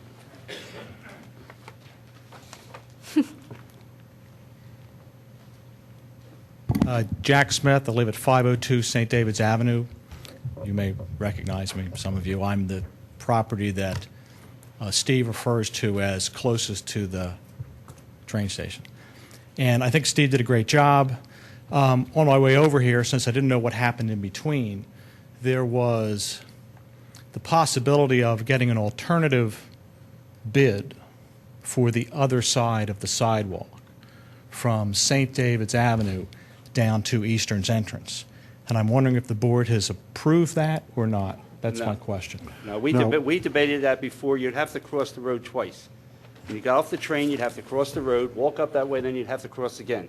This is a straight run. We debated that years ago. The board decided they want a straight run. The board still wants a straight run. All right. I understand your position, and you're very forceful in that position. Do you know what the distance is from the St. David's train station to cross the street to the existing sidewalk? Well, we debated this. It was resolved. Yes or no? Yeah. What's that? The distance what? The distance from the St. David's train station to the existing sidewalk. I can, You have let to me, cross the street. Bill, I was at the presentation, this is 4 years ago now. Yeah. Staff traffic looked at this. They had a lot of concerns because of the proximity, there's a trestle there, and the site distances. They did not recommend to us to have forcing pedestrians to cross there. Who recommended that? Our staff traffic committee. So this is Is that something I can see in writing? I think there is a written Yeah, they report. gave you a copy of that. Okay, no, there I is. don't have that, but I'd like to see Yeah, I that. think there was, as I recall, there was a written report. Okay, there was a 102-page or 105-page document that was prepared. I don't think it's been costed out yet during a presentation, and that may have been in there. I have a copy, but I'm not going to go refer to it. So at least for me, when the board decided not to do that, it was based on safety. Okay, For me, it was based on I understand. safety. The distance is shorter to the existing sidewalk than it is for them to cross where the traffic is exiting from the train station as cars come in and out, which happens when the trains stop. So you actually have a shorter distance from that area to the existing sidewalk. And the proposal was, I think, with Mr. Norsini, and seconded sort of by the township manager, that as a cost alternative, because there is a cost issue here, why can't we get an estimate for the other side of Shimoni, which would reduce the cost from 1,100 feet of 4-foot wide sidewalk to 700 feet of 4-foot sidewalk? So I And was since under we the hear impression that through we all did these have that, meetings, that Steve would come back to us with options like that. Is that correct, Steve? No, No, we're not going down that Majority board road. is not all in right, well, favor you of say you're not crossing- We're going not down going that road. down Yet, that Mr. road. Higgins, for years I've had you vote for this project. Voted for it. You voted to approve the $24,000 to proceed with the project. That's- Gilmore Associates. That's a preliminary vote. It's not to approve the It's not, final it was a project. preliminary vote. It wasn't a continuation of the resolution? That's the only vote that I've been involved in. Okay, so you voted for Gilmore to go ahead with the project, was moving the project forward. Absolutely. Oh, good, okay, fine. So, because you said you didn't, and now you said you did. Okay, so we have your vote, and we have the commissioners in favor of it, right? And we've had people that stood up here for years that are from that side of Shimoni Road asking for a sidewalk, saying they're in favor of a sidewalk, writing letters to the commissioners saying they're in favor of a sidewalk. And we have these two gentlemen recommending that you at least go out and price it because it'll probably cost you less. I'm not And aware. looking out I'm for not aware taxpayer of money. people. I'm not aware of people Are you on gonna the interrupt west me? side of Shimoni Road writing letters that they want a sidewalk. Are you familiar with have the Mr. letters? Beatty? Are you familiar with Mr. Beatty? He's Democratic committee chairman, ran for Congress. Are you referring? He wrote a letter to the township commissioners, putting them on notice that they had to put this sidewalk in. He requested it, and it's on the record. So if you're yes, not aware of it, I'm aware sorry. of that. That's, well, you just that's said you on were the- aware of people writing letters. I thought you were saying people were writing letters to have a sidewalk put on the west side of Shimoni Road. They were writing in favor of having a sidewalk put in. On the east side. Your Your it did side. not say my side. I don't Your own side. a side. Well, It didn't I know say Mr. any Beatty. side. I've read Mr. Beatty's letter, and that's what he wanted. Mr. Smith, may I interrupt here? Can you finish up your comments? Yeah, and I other can't discussion you understand can why have the offline township with your wouldn't commissioner. authorize the possibility of saving 30 or 40 or 50% just by going out and getting an alternative bid, which would reduce the length of that sidewalk. Okay, we hear and to your Mr. opinion. Spengler's point, where people have to cross the street, we all know that throughout the township, at Radnor Middle School and all these other areas, people are crossing the street all the time, and there aren't incidences. And I'm not saying there could never be, but just appears as if you're ganging up on the other side of the street without considering cost alternatives that this man and this man has suggested. And I think that's a shame that you're shutting down taxpayer savings when Mr. Spengler is on the record saying no taxpayer money will ever be used for this sidewalk or its project. I never said And that. Mr. Norsini said you're already over budget, and you will be over budget if you proceed with this. Okay, so I we urge you hear- again to vote or make some consideration of getting the alternative side bid within the Gilmore budget already. Then you'll have a choice. Otherwise, you're not having a choice. We You're hear shutting you loud down and a choice. clear, and thank you so much for coming and giving your opinion.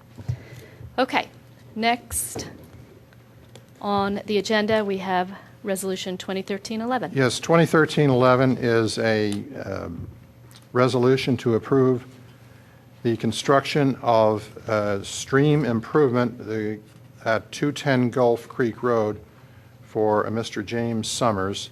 There's quite a history to this resolution. Is Mr. Summers with us tonight?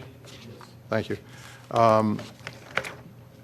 In November of 1957, the township entered into an easement agreement with the predecessor owner of the property to Mr. Summers, who was a Miriam Doherty.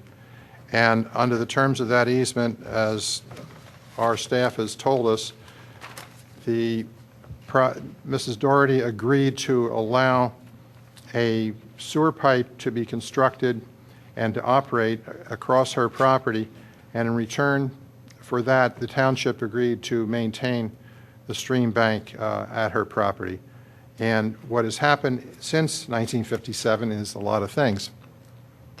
The current situation is that there has been substantial erosion of the stream bank at Mr. Summers' property, so he has requested our staff, and our staff has agreed with him to have the township approve the expenditure of the sum of $145,000 to build a retaining wall, and I think Mr. Summers believes that that retaining wall will save his property. So that's the resolution. I would like to move its passage. I'll second. Yeah, I have one Any question. commissioner comment? Can we budget this for 2014, and where will this money come from then if we don't have it budgeted for 2014? It says the unfunded balance. Yeah, so it has to come from someplace. The unfunded balance. Fund balance. Okay, I'm not sure that's, so we don't know where it's coming from then? I mean, it has to be a, That is being worked on with Bill White and Steve Norsini. I know they've had discussions with this in regards to that, so more than likely it will come from fund balance to be able to but take care of we this. have to have positive cash flow in order to have a fund balance to pay for it. We don't know that we're going to. Well, we do have those funds currently. We have it. We Okay. do have a fund Policy of having balance. 15%. Yeah, but I don't, So- okay, well, I guess, And this is one that I believe is long overdue, this repair that's done. I believe Mr. Summers has been Summers has extremely patient, and this is one that, He's been extraordinarily patient. Absolutely. And quite frankly, he should have litigated a a long time ago. We have never taken care of our obligation here. This has And been it's on the about time we books, did. if I may, Madam President. This has been on the township's budget for several years, and we are now at the point that I feel that if we did wait, if you look at these pictures, the erosion is about 3 feet away from his deck supports, and some of the other pictures are much more dramatic, where you see it goes way back, well back into the property. And the price is from our emergency contractor. I believe that's a fair and equitable price for that work. Usually, in a case like this, the emergency contractor would just begin the work, but on short order, he was able to get me a not-to-exceed quote for the work. And we have the design. Gilmore did the design. That was approved last year. And my recommendation and request to this board is that we are able to move forward with this work. So the design work was already completed, and we already paid for it out of 2012 That is budget? correct. Steve, my understanding from conversations is there's also two other benefits to doing it quickly, which is it's before the spring rains that usually occur, and the ground is more beneficial for the type of work to do it now. Is that accurate? Correct. Gulf Creek, I don't know if, and I'm sure the board's very familiar, if you go in a rainstorm to this portion of Gulf Creek, you'll see the velocity and the quantity of the water that goes through here. And there's little windows to do this work. We wouldn't want to do it in the spring. So a time like now, or perhaps the dead of summer, is a time to do this. I don't know that we could wait until summer. I can't guarantee that the deck would collapse. I strongly feel that we would have a really serious situation if we waited months to do this project. Okay, do we have any other commissioner comment about this? Any other staff comment? Any public comment? All those in favor of this expenditure, say aye. Aye. Aye. Any opposed? Passes 6-0.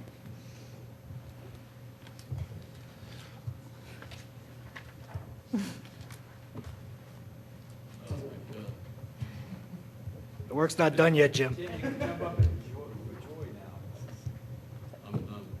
12 years. It's been in the budget about 4 times. All right, what's the next one? Jim, you're up. The next item is a motion to request authorization to receive sealed bids for the replacement of a traffic signal at the corner of Radnor Street Road and Eagle Road. And the estimated construction cost is $180,000. The project is funded out of our 2013 capital budget. And I would like to move that the board pass this motion, pass the authorization. Second? Second. Okay. You want a second? Don, second. All right, do we have any commissioner comment about this?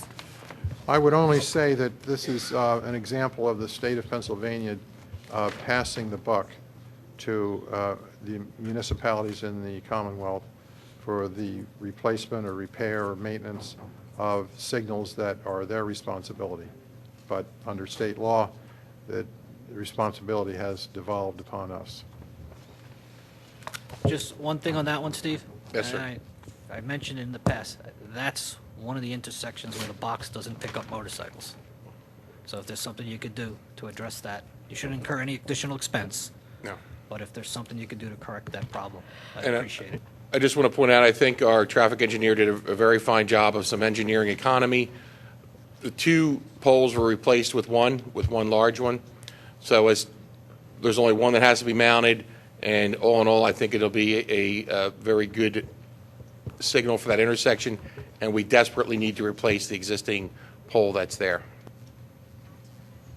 Okay, any other comment from commissioners? Any other comments from our staff? Any public comment on this? Right, I'll call the vote. All those in favor say aye. Aye. Any opposed? Motion passes 6-0. The next item is a caucus matter, meaning we will discuss and not vote. The project is 615 Newtown Road, and the applicant is 615 Newtown Road Associates Limited Partnership. It is a final subdivision plan, and it is for the construction of homes on a property that currently has I believe, an historic property on the premises. The project has been through numerous reviews already with planning. It was before our board at one point. It's been to the Planning Commission. I think the applicant has gone to the Zoning Hearing Board. I think they've been to the Shade Tree Commission. I know they've been there. And they're here tonight to tell us what we need to know about this project. Welcome back for many time over. Do you have some comments that you'd like to make, or do you want to take questions from us? Or? I'll just make some brief comments. Good evening, George Brosman, representing the applicant. As Commissioner Higgins noted, we had come here, I think it was last summer, for sketch plan reviews to both the Planning Commission and the commissioners, also to the Shade Tree Commission. We did receive preliminary plan approval in October. We filed these final plans the very end of November of 2012. We secured some zoning variances to minimize site disturbances. We did receive a recommendation of final plan approval by the Planning Commission on January 8th. Your agenda package, which I looked at, had some of our reviews. I think there was 145 pages of documents in that. I think we've done a good job of pretty much cleaning up all of the issues. There's a couple points that I can raise. The review letter we have from the township engineer is pretty clean. There's a few bold items that I could comment on. We'd like to come back in front of you at your next meeting for action, which I think would be the 25th. Would you like me to go through those brief comments? So just briefly, I believe it was on page 11, comment number 11 from the township engineer. This was a new comment that hadn't come up before a preliminary plan, but basically, if the board will remember, this is the site here up at the that I have on the table. Newtown Road is at the top of the plan. The property now has a driveway that comes in off of Newtown Road. It's a loop driveway. One of the loops comes in over the neighbor's property, which is here that I'm pointing to. There's an easement for that driveway. The applicant agreed to abandon that easement, and there are notes on the plan to that effect. And the neighbors were here at the Planning Commission back at preliminary plan approval, and my client also agreed to remove the paving within a certain number of days. They would abandon the easement and remove the paving on the neighbor's property. They'll be installing the new road. The new comment that came up was, might this require a waiver from a code provision that says you shouldn't grade within 3 feet of a property line? So our feeling was that it was fully discussed at preliminary plan with the Planning Commission and the Township, and we felt that that was approved to remove that driveway. That's what the neighbor wanted, but if a waiver is required for that, we would just ask that that be added to the resolution that John Rice would prepare for the approval. There were a couple other comments that said we should address. There was a comment, I believe it was number 7 on page 16 of the review letter,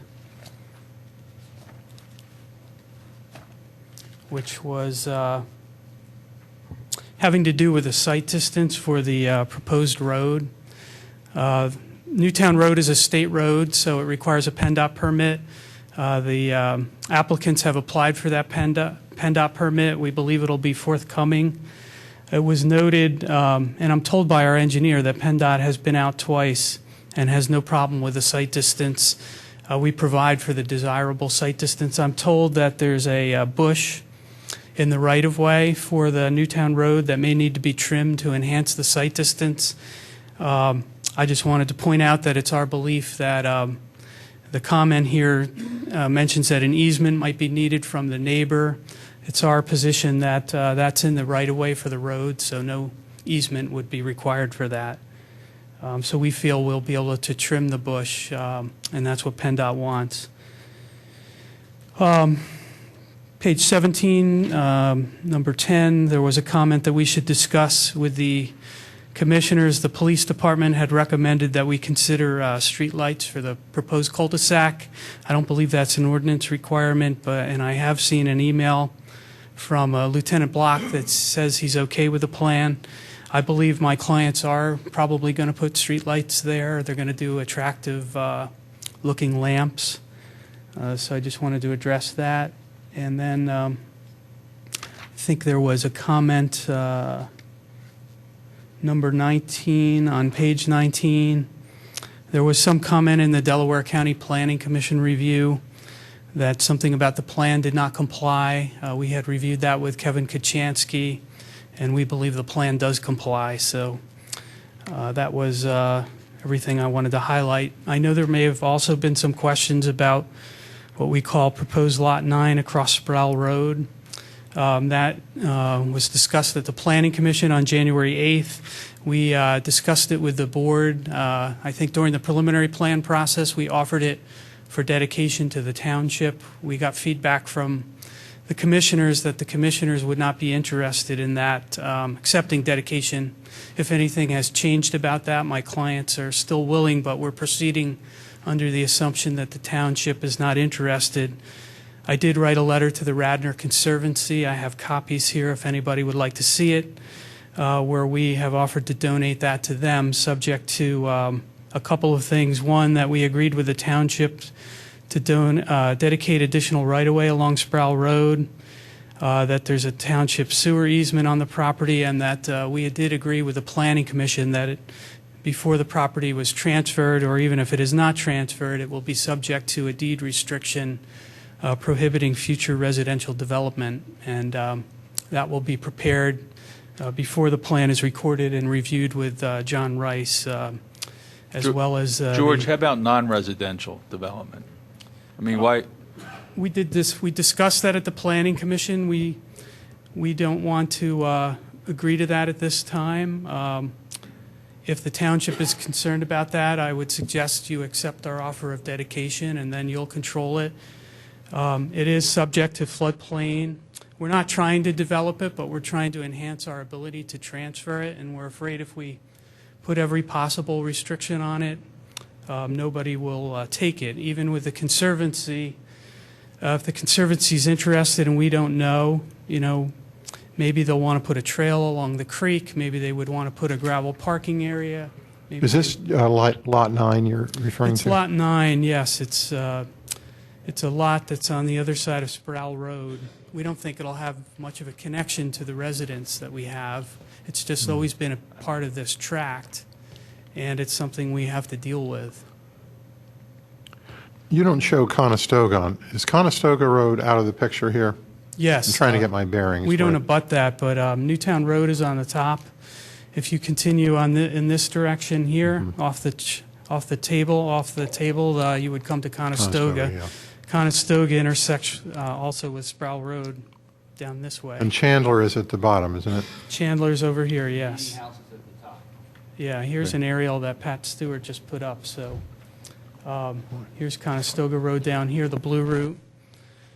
Chandler's back here, and this is Sproul, Route 320, cutting through the property. This is the piece we're talking about. So you said Sergeant Block wasn't concerned about not having streetlights, or you're going to put streetlights in that he was okay with that? I guess the police raised the question or said it would be good to have streetlights. I don't think they're required by the ordinance, but I believe it's my client's intention to propose they're going to have streetlights. So, Well, what was Sergeant Block okay with? I just saw an email from him that said his concerns had been addressed. Because you're putting in lights?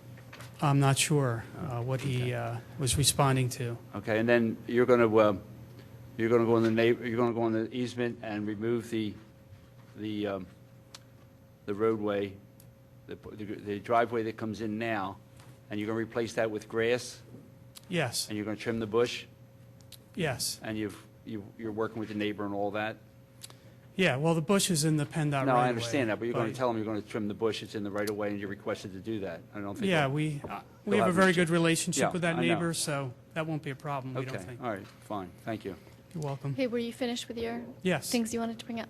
Okay, I have a few things. Well, first and foremost, I want to say thank you to the applicants for working through the conservation easement for behind the lots 1 through 4, and for being flexible and pulling it forward. I think we all really appreciate that, and that we came to a place where everybody's happy. I took a long look at it, and I'm completely satisfied, and I appreciate that you all did that and put that easement there that kind of is an offset for the increased building area that was created by the setbacks being reduced. So thank you. We all appreciate it. I have 2 just technical questions. Did you resolve the sewage pipe issue with our Steve Norsini?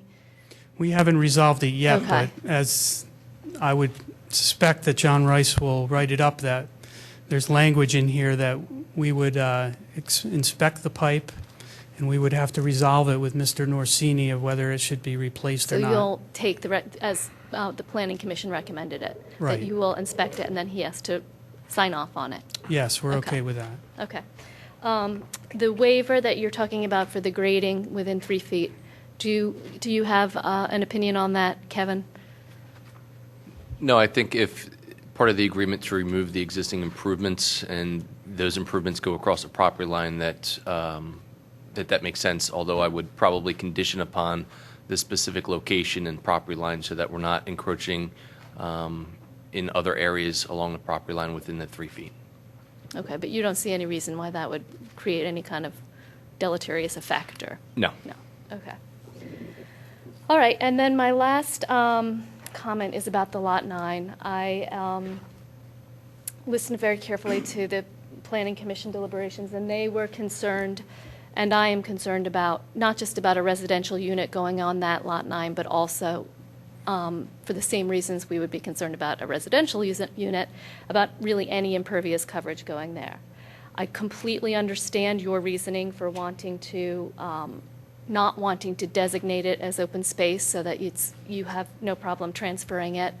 But designating it as restricted to impervious coverage does not negatively affect the ability to transfer. So I would ask that you, and frankly, there wouldn't be any building there, residential building there anyway. You really couldn't build a residence there. But you could put impervious coverage there. And that would be very problematic. So I would ask simply that you change that language in that condition from residential housing to impervious coverage.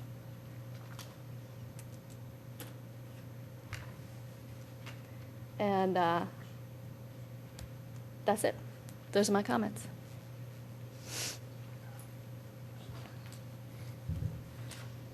What's your comment on that? Well, my comment on that is I'd probably wanted more time to discuss it with my client, but even if we've offered it to the Conservancy, I can give you a copy of the letter. Our concern is we do want to be able to convey this, and if we take away everything, we're afraid that somebody won't accept it, and even the Conservancy may want to put impervious coverage down. A lot of things can count as impervious coverage, and I don't know if they'll even accept it. I don't want them to see this and say that I'm saying they're interested. I don't know. I know they have a board meeting coming up, but we've really restricted it. There are ordinances in place that really limit what you could do here anyway, and we've been very cooperative on the point, but I just don't think we really can or should agree to that further limit. Not that anybody has any plans for that, but we are trying to convey it, and I'm afraid if we restrict everything, that nobody will take it. Some of the things that you had represented you were considering were conveying it to a land trust, be it Radnor Conservancy or Natural Lands Trust or whoever. And that language would not preclude that. If you were worried about the walking path, you could put in your restriction, no impervious coverage except for a walking path or whatnot. So I think you could cover yourselves that way. Or it could be a parking area, or maybe they want a gazebo, or Well, things and that would that's be allowed right, in the floodplain. and those are things that are problematic, as you know, right next to a creek, which is why you've offered to do no residential. So to take that to its logical extreme, really, it would make sense to to preclude impervious coverage. And if you want to carve out exceptions for a gravel path, fine. But it really would be seriously detrimental to us to have impervious coverage right up against that creek. And I know that we all sitting here right now are, can hardly envision that ever happening. But 10 years go by and lots get more scarce and more scarce and more scarce. And the board, if we don't protect that from being developed now, in 10 years there will be a board saying, why didn't that board say no impervious coverage here? Believe me, this board is doing that about another Lot 9 right now. So well, you have the ultimate control here. Accept our offer of dedication, then that solves our problem. Madam President? And then you can make sure there's no impervious. And there is a riparian buffer, as you know. I'm sorry. Well, that's okay. Maybe if, and I understand what the President is saying, if this was conveyed to the township and the township accepted it, would you be willing to put some funds up as, I think the solicitor talked about, like an endowment for maintenance, so we'd be able to maintain it in its current state, which its current state, there's not going to be a lot of maintenance that would be necessary, but in case that would come up, and I believe somewhere within a reasonable reasonable number could fall within like a. Most conservation organizations, when they accept an easement, conservation easement or land, there's an endowment that follows with it from the landowner. A stewardship donation. Right. Mhm. Which I think we're looking somewhere, I think in the ballpark of between $2,500 and $5,000. And then the township would accept that. Then this way the township would control where that would be at. And this way those dollars would be set aside for maintenance. You may want to repeat that, Bob, because I don't know if they were listening. You're saying just the donation, the endowment you're looking for is $5,000. Between $2,500 and $5,000, that would be for the maintenance and that. Then this way the township would accept conveyance. This way I think. That's correct. And this way, then, I believe this would address the issues of the board, that making sure that there is no issues. Then this way, you don't have to worry about that either. How much if we take it? $2,500. $2,500, we'll take it over? Well, Our offer is $5,000, so we split in the middle. No, I mean, whatever you come up with, that can be something that can be worked out with the solicitor before it comes back to you. But this way, I think then All right. the township controls it, and then if there's something that goes in advance. okay. Okay. This is in perpetuity, which is a long time, Yeah. many years of maintenance. But there's no maintenance. I need some. We're better off owning it. And I think inspect- Well, that would satisfy me if we owned Satisfies it me. and protected it with a small stewardship donation. And I think, I don't want to see a parking lot go And there. if you want to give it to the Conservancy, No, we can So take be it. it. We can take I it. think if we have it, and I think what we spoke about, the 2,500 would seem reasonable. So if the 25 is acceptable, then we think But that. we Okay. can't just take a piece of land on a minute of negotiation. Last week, when we passed an ordinance that has a heavenly host of requirements, correct? Don't we have to go I through think that's when we We're not buy buying it. property. I We're believe not that's when buying we it. buy property. That's the acquisition of property. This is a Yeah, subdivision plan But condition. we still do have to go through a due diligence procedure. Exactly. It's Correct. just much less stringent. I mean, we don't have to get an appraisal for it. You never know, there could be toxic waste there, and we would be hurting Right. that, No, we'll right? definitely So- have a due But diligence. I have a question. So, is the applicant willing to, I know you want to convey the land, you've said this, but if the township doesn't take the land from you, and if there's no other conservation group that wants the land, then you have the land. The question is, are you willing to enter into any type of a deed restriction on that land, and you would keep that land? yeah, Because there's no maintenance. As if far our as efforts don't pan out, we will have to keep it. Although in the future years, we could try to convey it. And what we had agreed to with the Planning Commission was that no matter what happens, we will create a deed restriction to limit it against future residential development. That would be reviewed by John Rice before we're allowed to record our plan. And then we would record that along with our plan, and whoever would own the property, either us or anybody that we would convey it to, would be subject to that restriction. John, my concern, and the concern of the Planning Commission, was that that doesn't cover other types of impervious coverage. That only covers a house. because of the current current restriction that you're willing, at the moment, willing to enter into, well, why, can we go further with this? Let's get more restrictive on the deed restriction. Come Well, back that's what to I'm us with saying. something more restrictive. We don't want to do that because... I know you don't want to do that, but you have a piece of land that you're trying to build this development that's basically split by a road. And in order to get approval to build this development, we have to resolve this. I don't know if I agree with Don. I think the idea, I've always heard the number one rule in conservation of land is deed restriction, and yet it never seems to get done. So here's an opportunity. This is really the best use of a deed restriction because there really is no purpose of that land. I think everyone agrees that it's in a But one day, we floodplain. might want to run a sidewalk on Sproul Road, we might want to put a path. And the you know? deed restriction can allow for that. All I'm asking our solicitor to do is look at this and say, here's what the board may want to use this land for in the future, a trail, those types of uses. We don't know.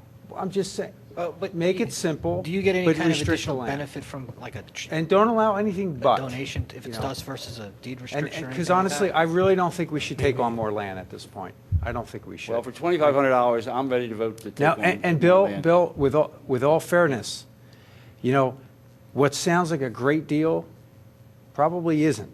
Okay, so what's we get a little bit of money up front now to maintain something, and then all of a sudden, what if there's a stream in this property? Well, I think as part of this too, when we look at stormwater management, it's in a floodplain, anywhere, we're going to have to find areas in pockets to be able to dump water into. And anywhere that falls within the floodplain, an opportunity to be able to store water, I think we capture that, because if not, we're going to end up piping and doing a lot more expenses. So if we can flood out an area And that of might be an property- option. Let me finish.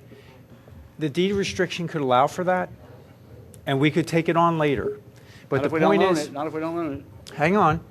The point is, if there's a stream on that land, we just approved spending $125,000 to do stream bank restoration. And quite frankly, that could become our obligation or our liability in the future. I don't think we should go there. I think we should ask the applicant to come back to us with a more strict interpretation of the deed restriction. We all recognize there's no value to you or to us at this time. Restrict it completely from any development. And you know what? We're not going to make you maintain it. We're not going to maintain it. Someday the township may want it. We may ask for it later. And, maybe we can make a dollar deal then. But I think this idea that we're going to take it now without really knowing why, we're kind of making the same mistakes again. And, just in fairness to us. Well, what we need to do is, you plan to come back here in February 25th? We'd like to come back on the 25th. Because in all honesty, this should go in front of our open space committees for a little due diligence before we accept it. And that. Plus, I think you want to do an environmental test on this thing. This is close. Required to do everything that is in the CBFAC and CARFAC recommendations about acquisition of land. Don't see how we could go through that exercise that we did last meeting. Well, that's what I'm I suggesting don't we do. believe you would have to, John Rice can correct me if I'm wrong, but what I'm proposing is, this offer is on the table. I don't believe you have to accept it as of the 25th when you would approve our plan.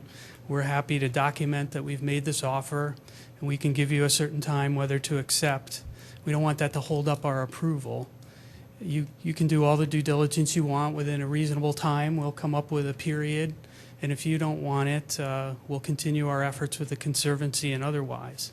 That would be fine as long as we agree that if it turns out for whatever reason we are unable to take it or unwilling to take it, that more restrictive language would be in the deed restriction. Well, right now, I don't think we should have to agree to that. I understand why you're asking. We don't have to agree to anything with regard to this property. We've already agreed to restrict it. The concern is that if we restrict it totally, maybe nobody will take it. We think there might be interest by the Conservancy. Well, that's true. That may be true that nobody will take it if it's restricted, and in that case it would be HOA land that you would own, until somebody was willing to take it. But that's what happens when you develop a development and you have extra land. Well, you can't just come as the township and say we're taking your land through restrictions. We're offering this up. We feel it's very fair. Nobody's trying to develop anything here. We're trying to be able to convey this land. If you take away what little value it has left, you will have if anybody wants to put impervious here, they'll have to come in front of you with a land development. They'll have to follow all the rules and regulations. And they will. And they will. And they So will. to say to us at it's this not an time, if, it's when. to say to us after But we've there's a gone lot through- of John Rice, can we can we make them put impervious there if they don't want to, a deed restriction? Well, as a condition of a subdivision plan No, but can we approval. turn the subdivision down on the basis they don't agree to that? No. No. But you can certainly we not can grant ask. the waiver that's been asked for tonight. Yes. what's the Can I, waiver? Bill, can I Well, just if say? you do that, we will not remove the driveway that the neighbor wants removed. That has nothing to do with this. Yeah. There was a lot of relief granted in this plan, and I think what we're trying to work with you here, and And we again- have, for every relief we've gotten, we have worked with you. Commissioner Schaefer even acknowledged, we got the zoning setback. We agreed to the conservation easement along Newtown Road. When we came back to the Planning Commission, we made it bigger than we had agreed to. We've agreed to the easement along the riparian buffer, and we agreed to restrict this But Lot 9. So we I have think worked with without the relief, it's been a while since we looked at this, but without the relief that we granted, this would not be this many properties. No, right? we had a yield plan. We had a yield plan that we reviewed with Kevin, that without the waivers, we had a yield of the same number of lots. And Kevin can speak to that, and I think we were conservative in our yield plan. I think we may have even gotten more lots. So that was actually critical to getting the waivers, that we demonstrated that we could get the number of lots. The reason we got the waivers was to make the road right-of-way less narrow and the cartway less narrow and the front yard setbacks less narrow to reduce impacts on the site. And we were commended for that by the Radnor Conservancy. And we gave the easement along the road and along the riparian buffer, and we were asked to make those easements bigger, and we did. In addition, we were asked to restrict Lot 9, and we did. So we have given... So all we're asking now is that you consider increasing the restrictions on Lot 9. And really restrict, I mean, it's already restricted against residential And development. I'm asking that you consider that all that we have done and give us some flexibility with this land. If you won't take it, Listen, then give us the flexibility to... Mr. Bozeman, I really appreciate your skill in this because you've been able to say things a certain way. But honestly, everything you've asked for was not for our benefit. Yes, it for your was, John. client. Come No. on. We asked for things. Okay, no. They were up against a riparian buffer. We allowed them to move the building envelopes away from the riparian buffer and eliminate the front yard setbacks, reduce these front yard setbacks in order to build these homes. In order to get less driveways, Yeah, John. I don't all think- kinds of I- things. yeah, I don't think I don't agree that's with the exactly statement fair. that you've made. That's okay. Kevin, what's the impervious allowed in this zoning right here? I believe this is in the R1 district, and it's 20% or 22% for the district. How much 22%. is coverage? Well, listen, I mean, I don't Yeah, really want to wait, on that thread. So as I recall, look, I'm in favor of you reducing the cartway to reduce impervious, and I'm in there's dual benefit. But part of the design was to improve your design. Like part of your ask was to make these homes a better product. It wasn't about pleasing us, it was about making a better product. So I'm a little confused, I guess, at this point. You have this orphaned piece of land that you're willing to enter into a deed restriction. All I'm asking for is to make it restrictive enough so we don't have to worry about it.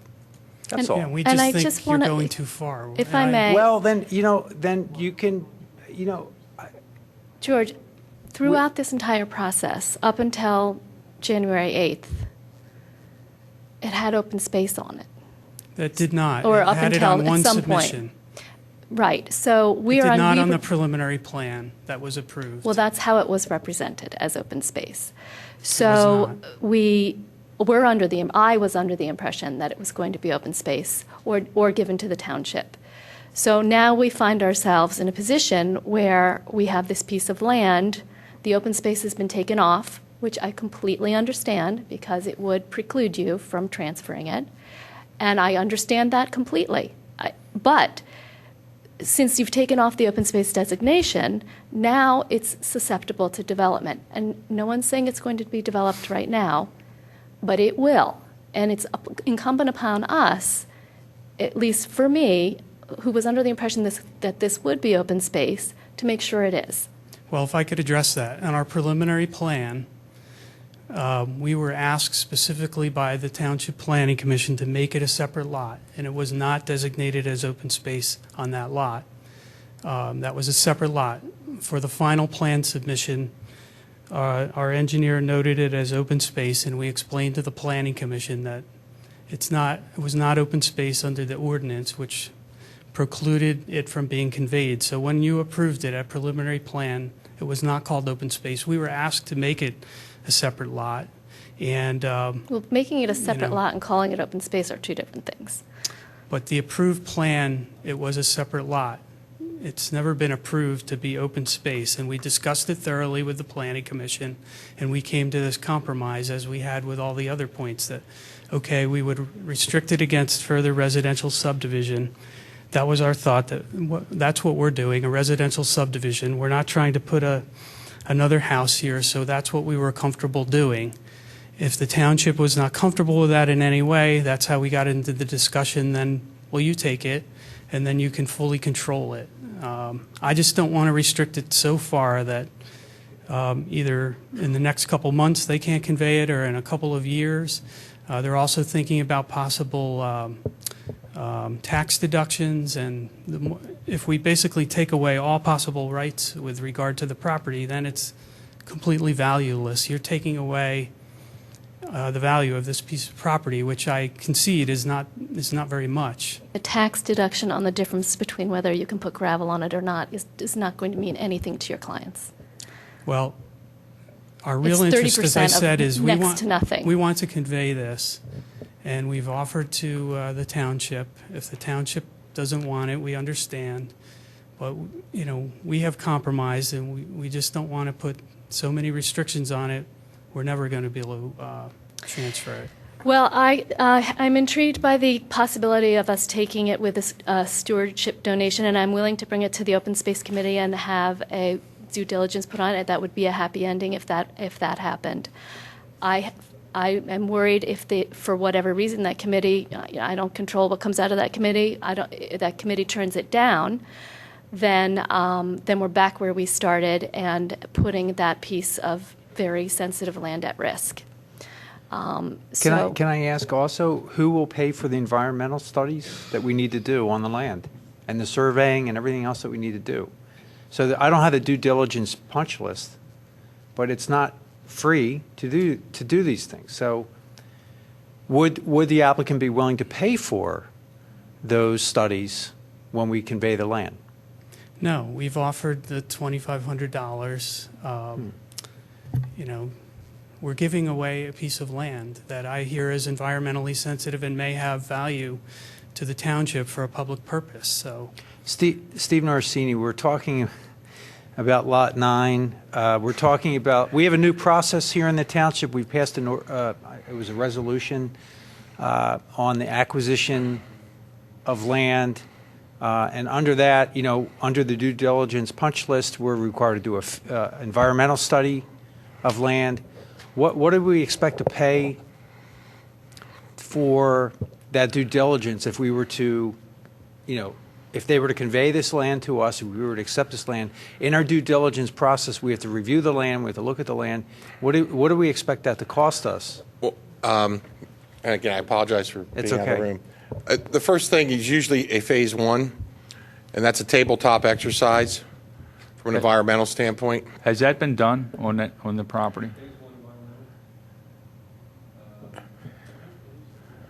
I mean, that would be, I would request that the applicant perform that phase one before we go anywhere.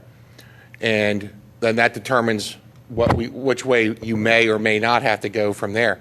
So that's a critical step. I would request the applicant perform that phase one. And then perhaps. Ballpark cost for a phase one?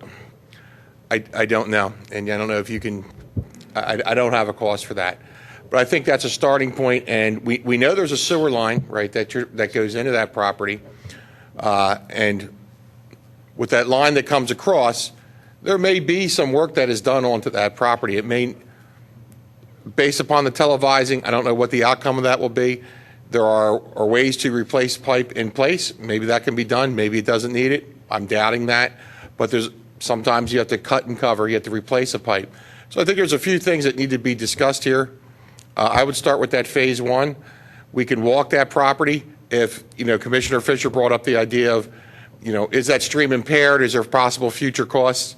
We could take that in consideration, go through there, and maybe the applicant would have to make some improvements along with the donation in perpetuity, and we go from there. But let's see if there's any issues. Let's take that offer off the table. Yeah, we've just gone so far Let's that... take that offer off the table. me, Ladies and gentlemen, excuse me. I'm Can I sorry. speak first? Sorry, Mr. Spring.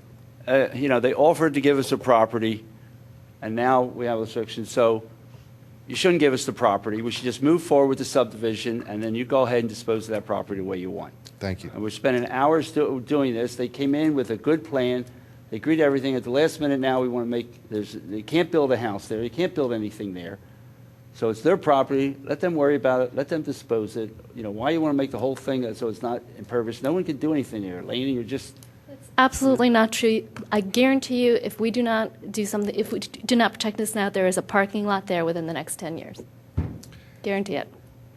If I could just make one comment. The request to move the houses closer to the road And we got all that. We got was all made by the Planning Commission. Yeah, no. We accepted that. that. Yeah. No, we got it. We got all that. We got all. We We're don't- I know. $400,000 into this project.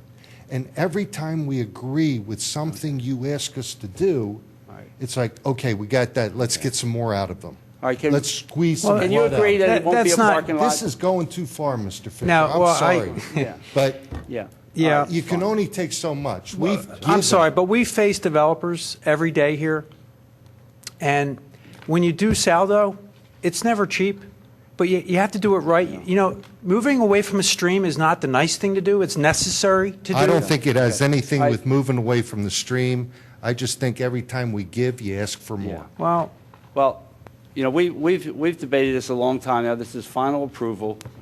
So if they don't want to agree to that condition, what are you going to do? Not let them remove the driveway? There's no other way. There's no other leverage you have. So, they've done a good job I'm on this just trying to project. protect. Look, I appreciate what they're offering.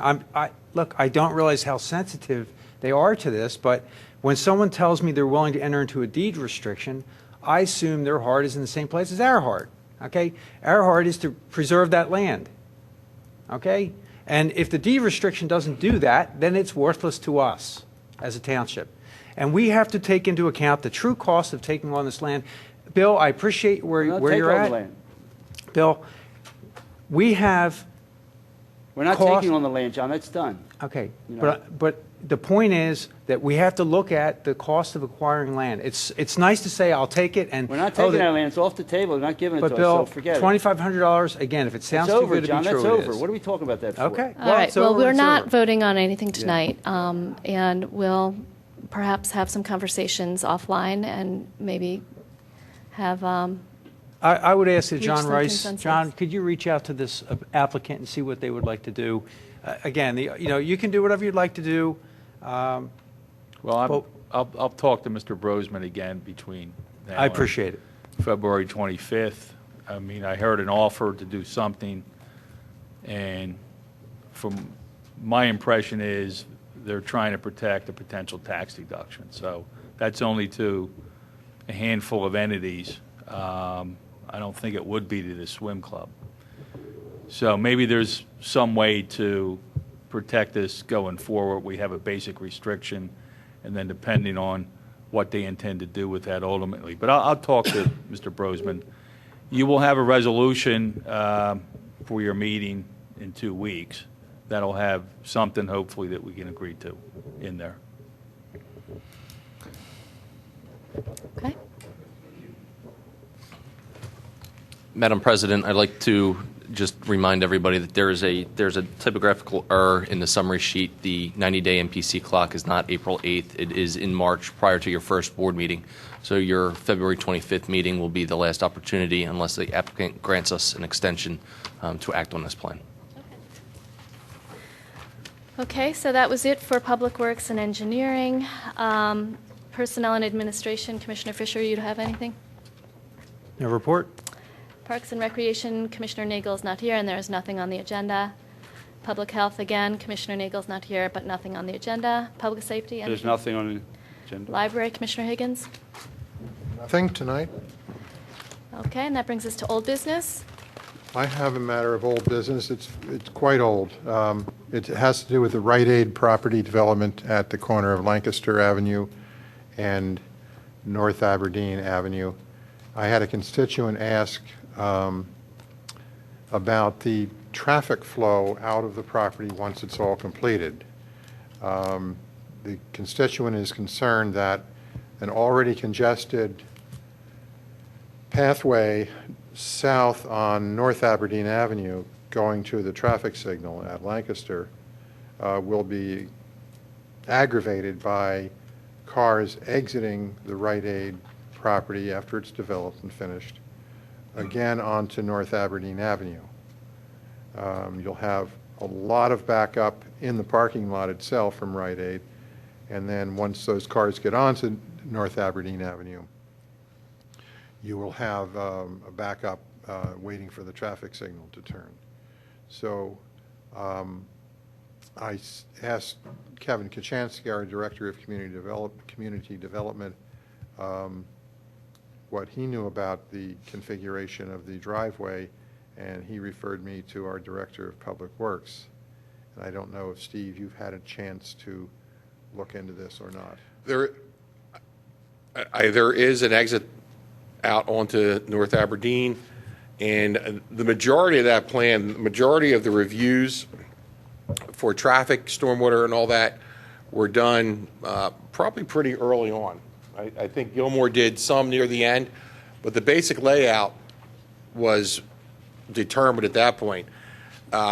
They've already received final plan approval or are actually in the construction stage at this point. I don't know that there's anything, I mean, I can dig back in the files and see what the traffic study said. That's not a problem, and I can try to obtain that for you. But they were granted final approval and are in the construction mode at this point. Would PennDOT be averse to having an exit onto Lancaster Avenue from the property, in your experience? PennDOT likes to control, and I'll let Amy, actually, Amy, I'll let you take. PennDOT likes to control the amount of access and egress to their state highways. So they're always preferable to none. That's a correct statement. If you have a traffic site now, I'm a little bit familiar with the site just because it predates me, and you may be able to get a right in, right out, but with it being so close to that, isn't the traffic signal right there on the corner?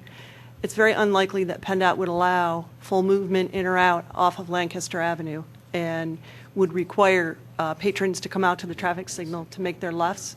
One of the advantages of doing this project was we were closing off two exits onto Lancaster Pike, the Taco Bell exit and the two Blockbuster exits that were there.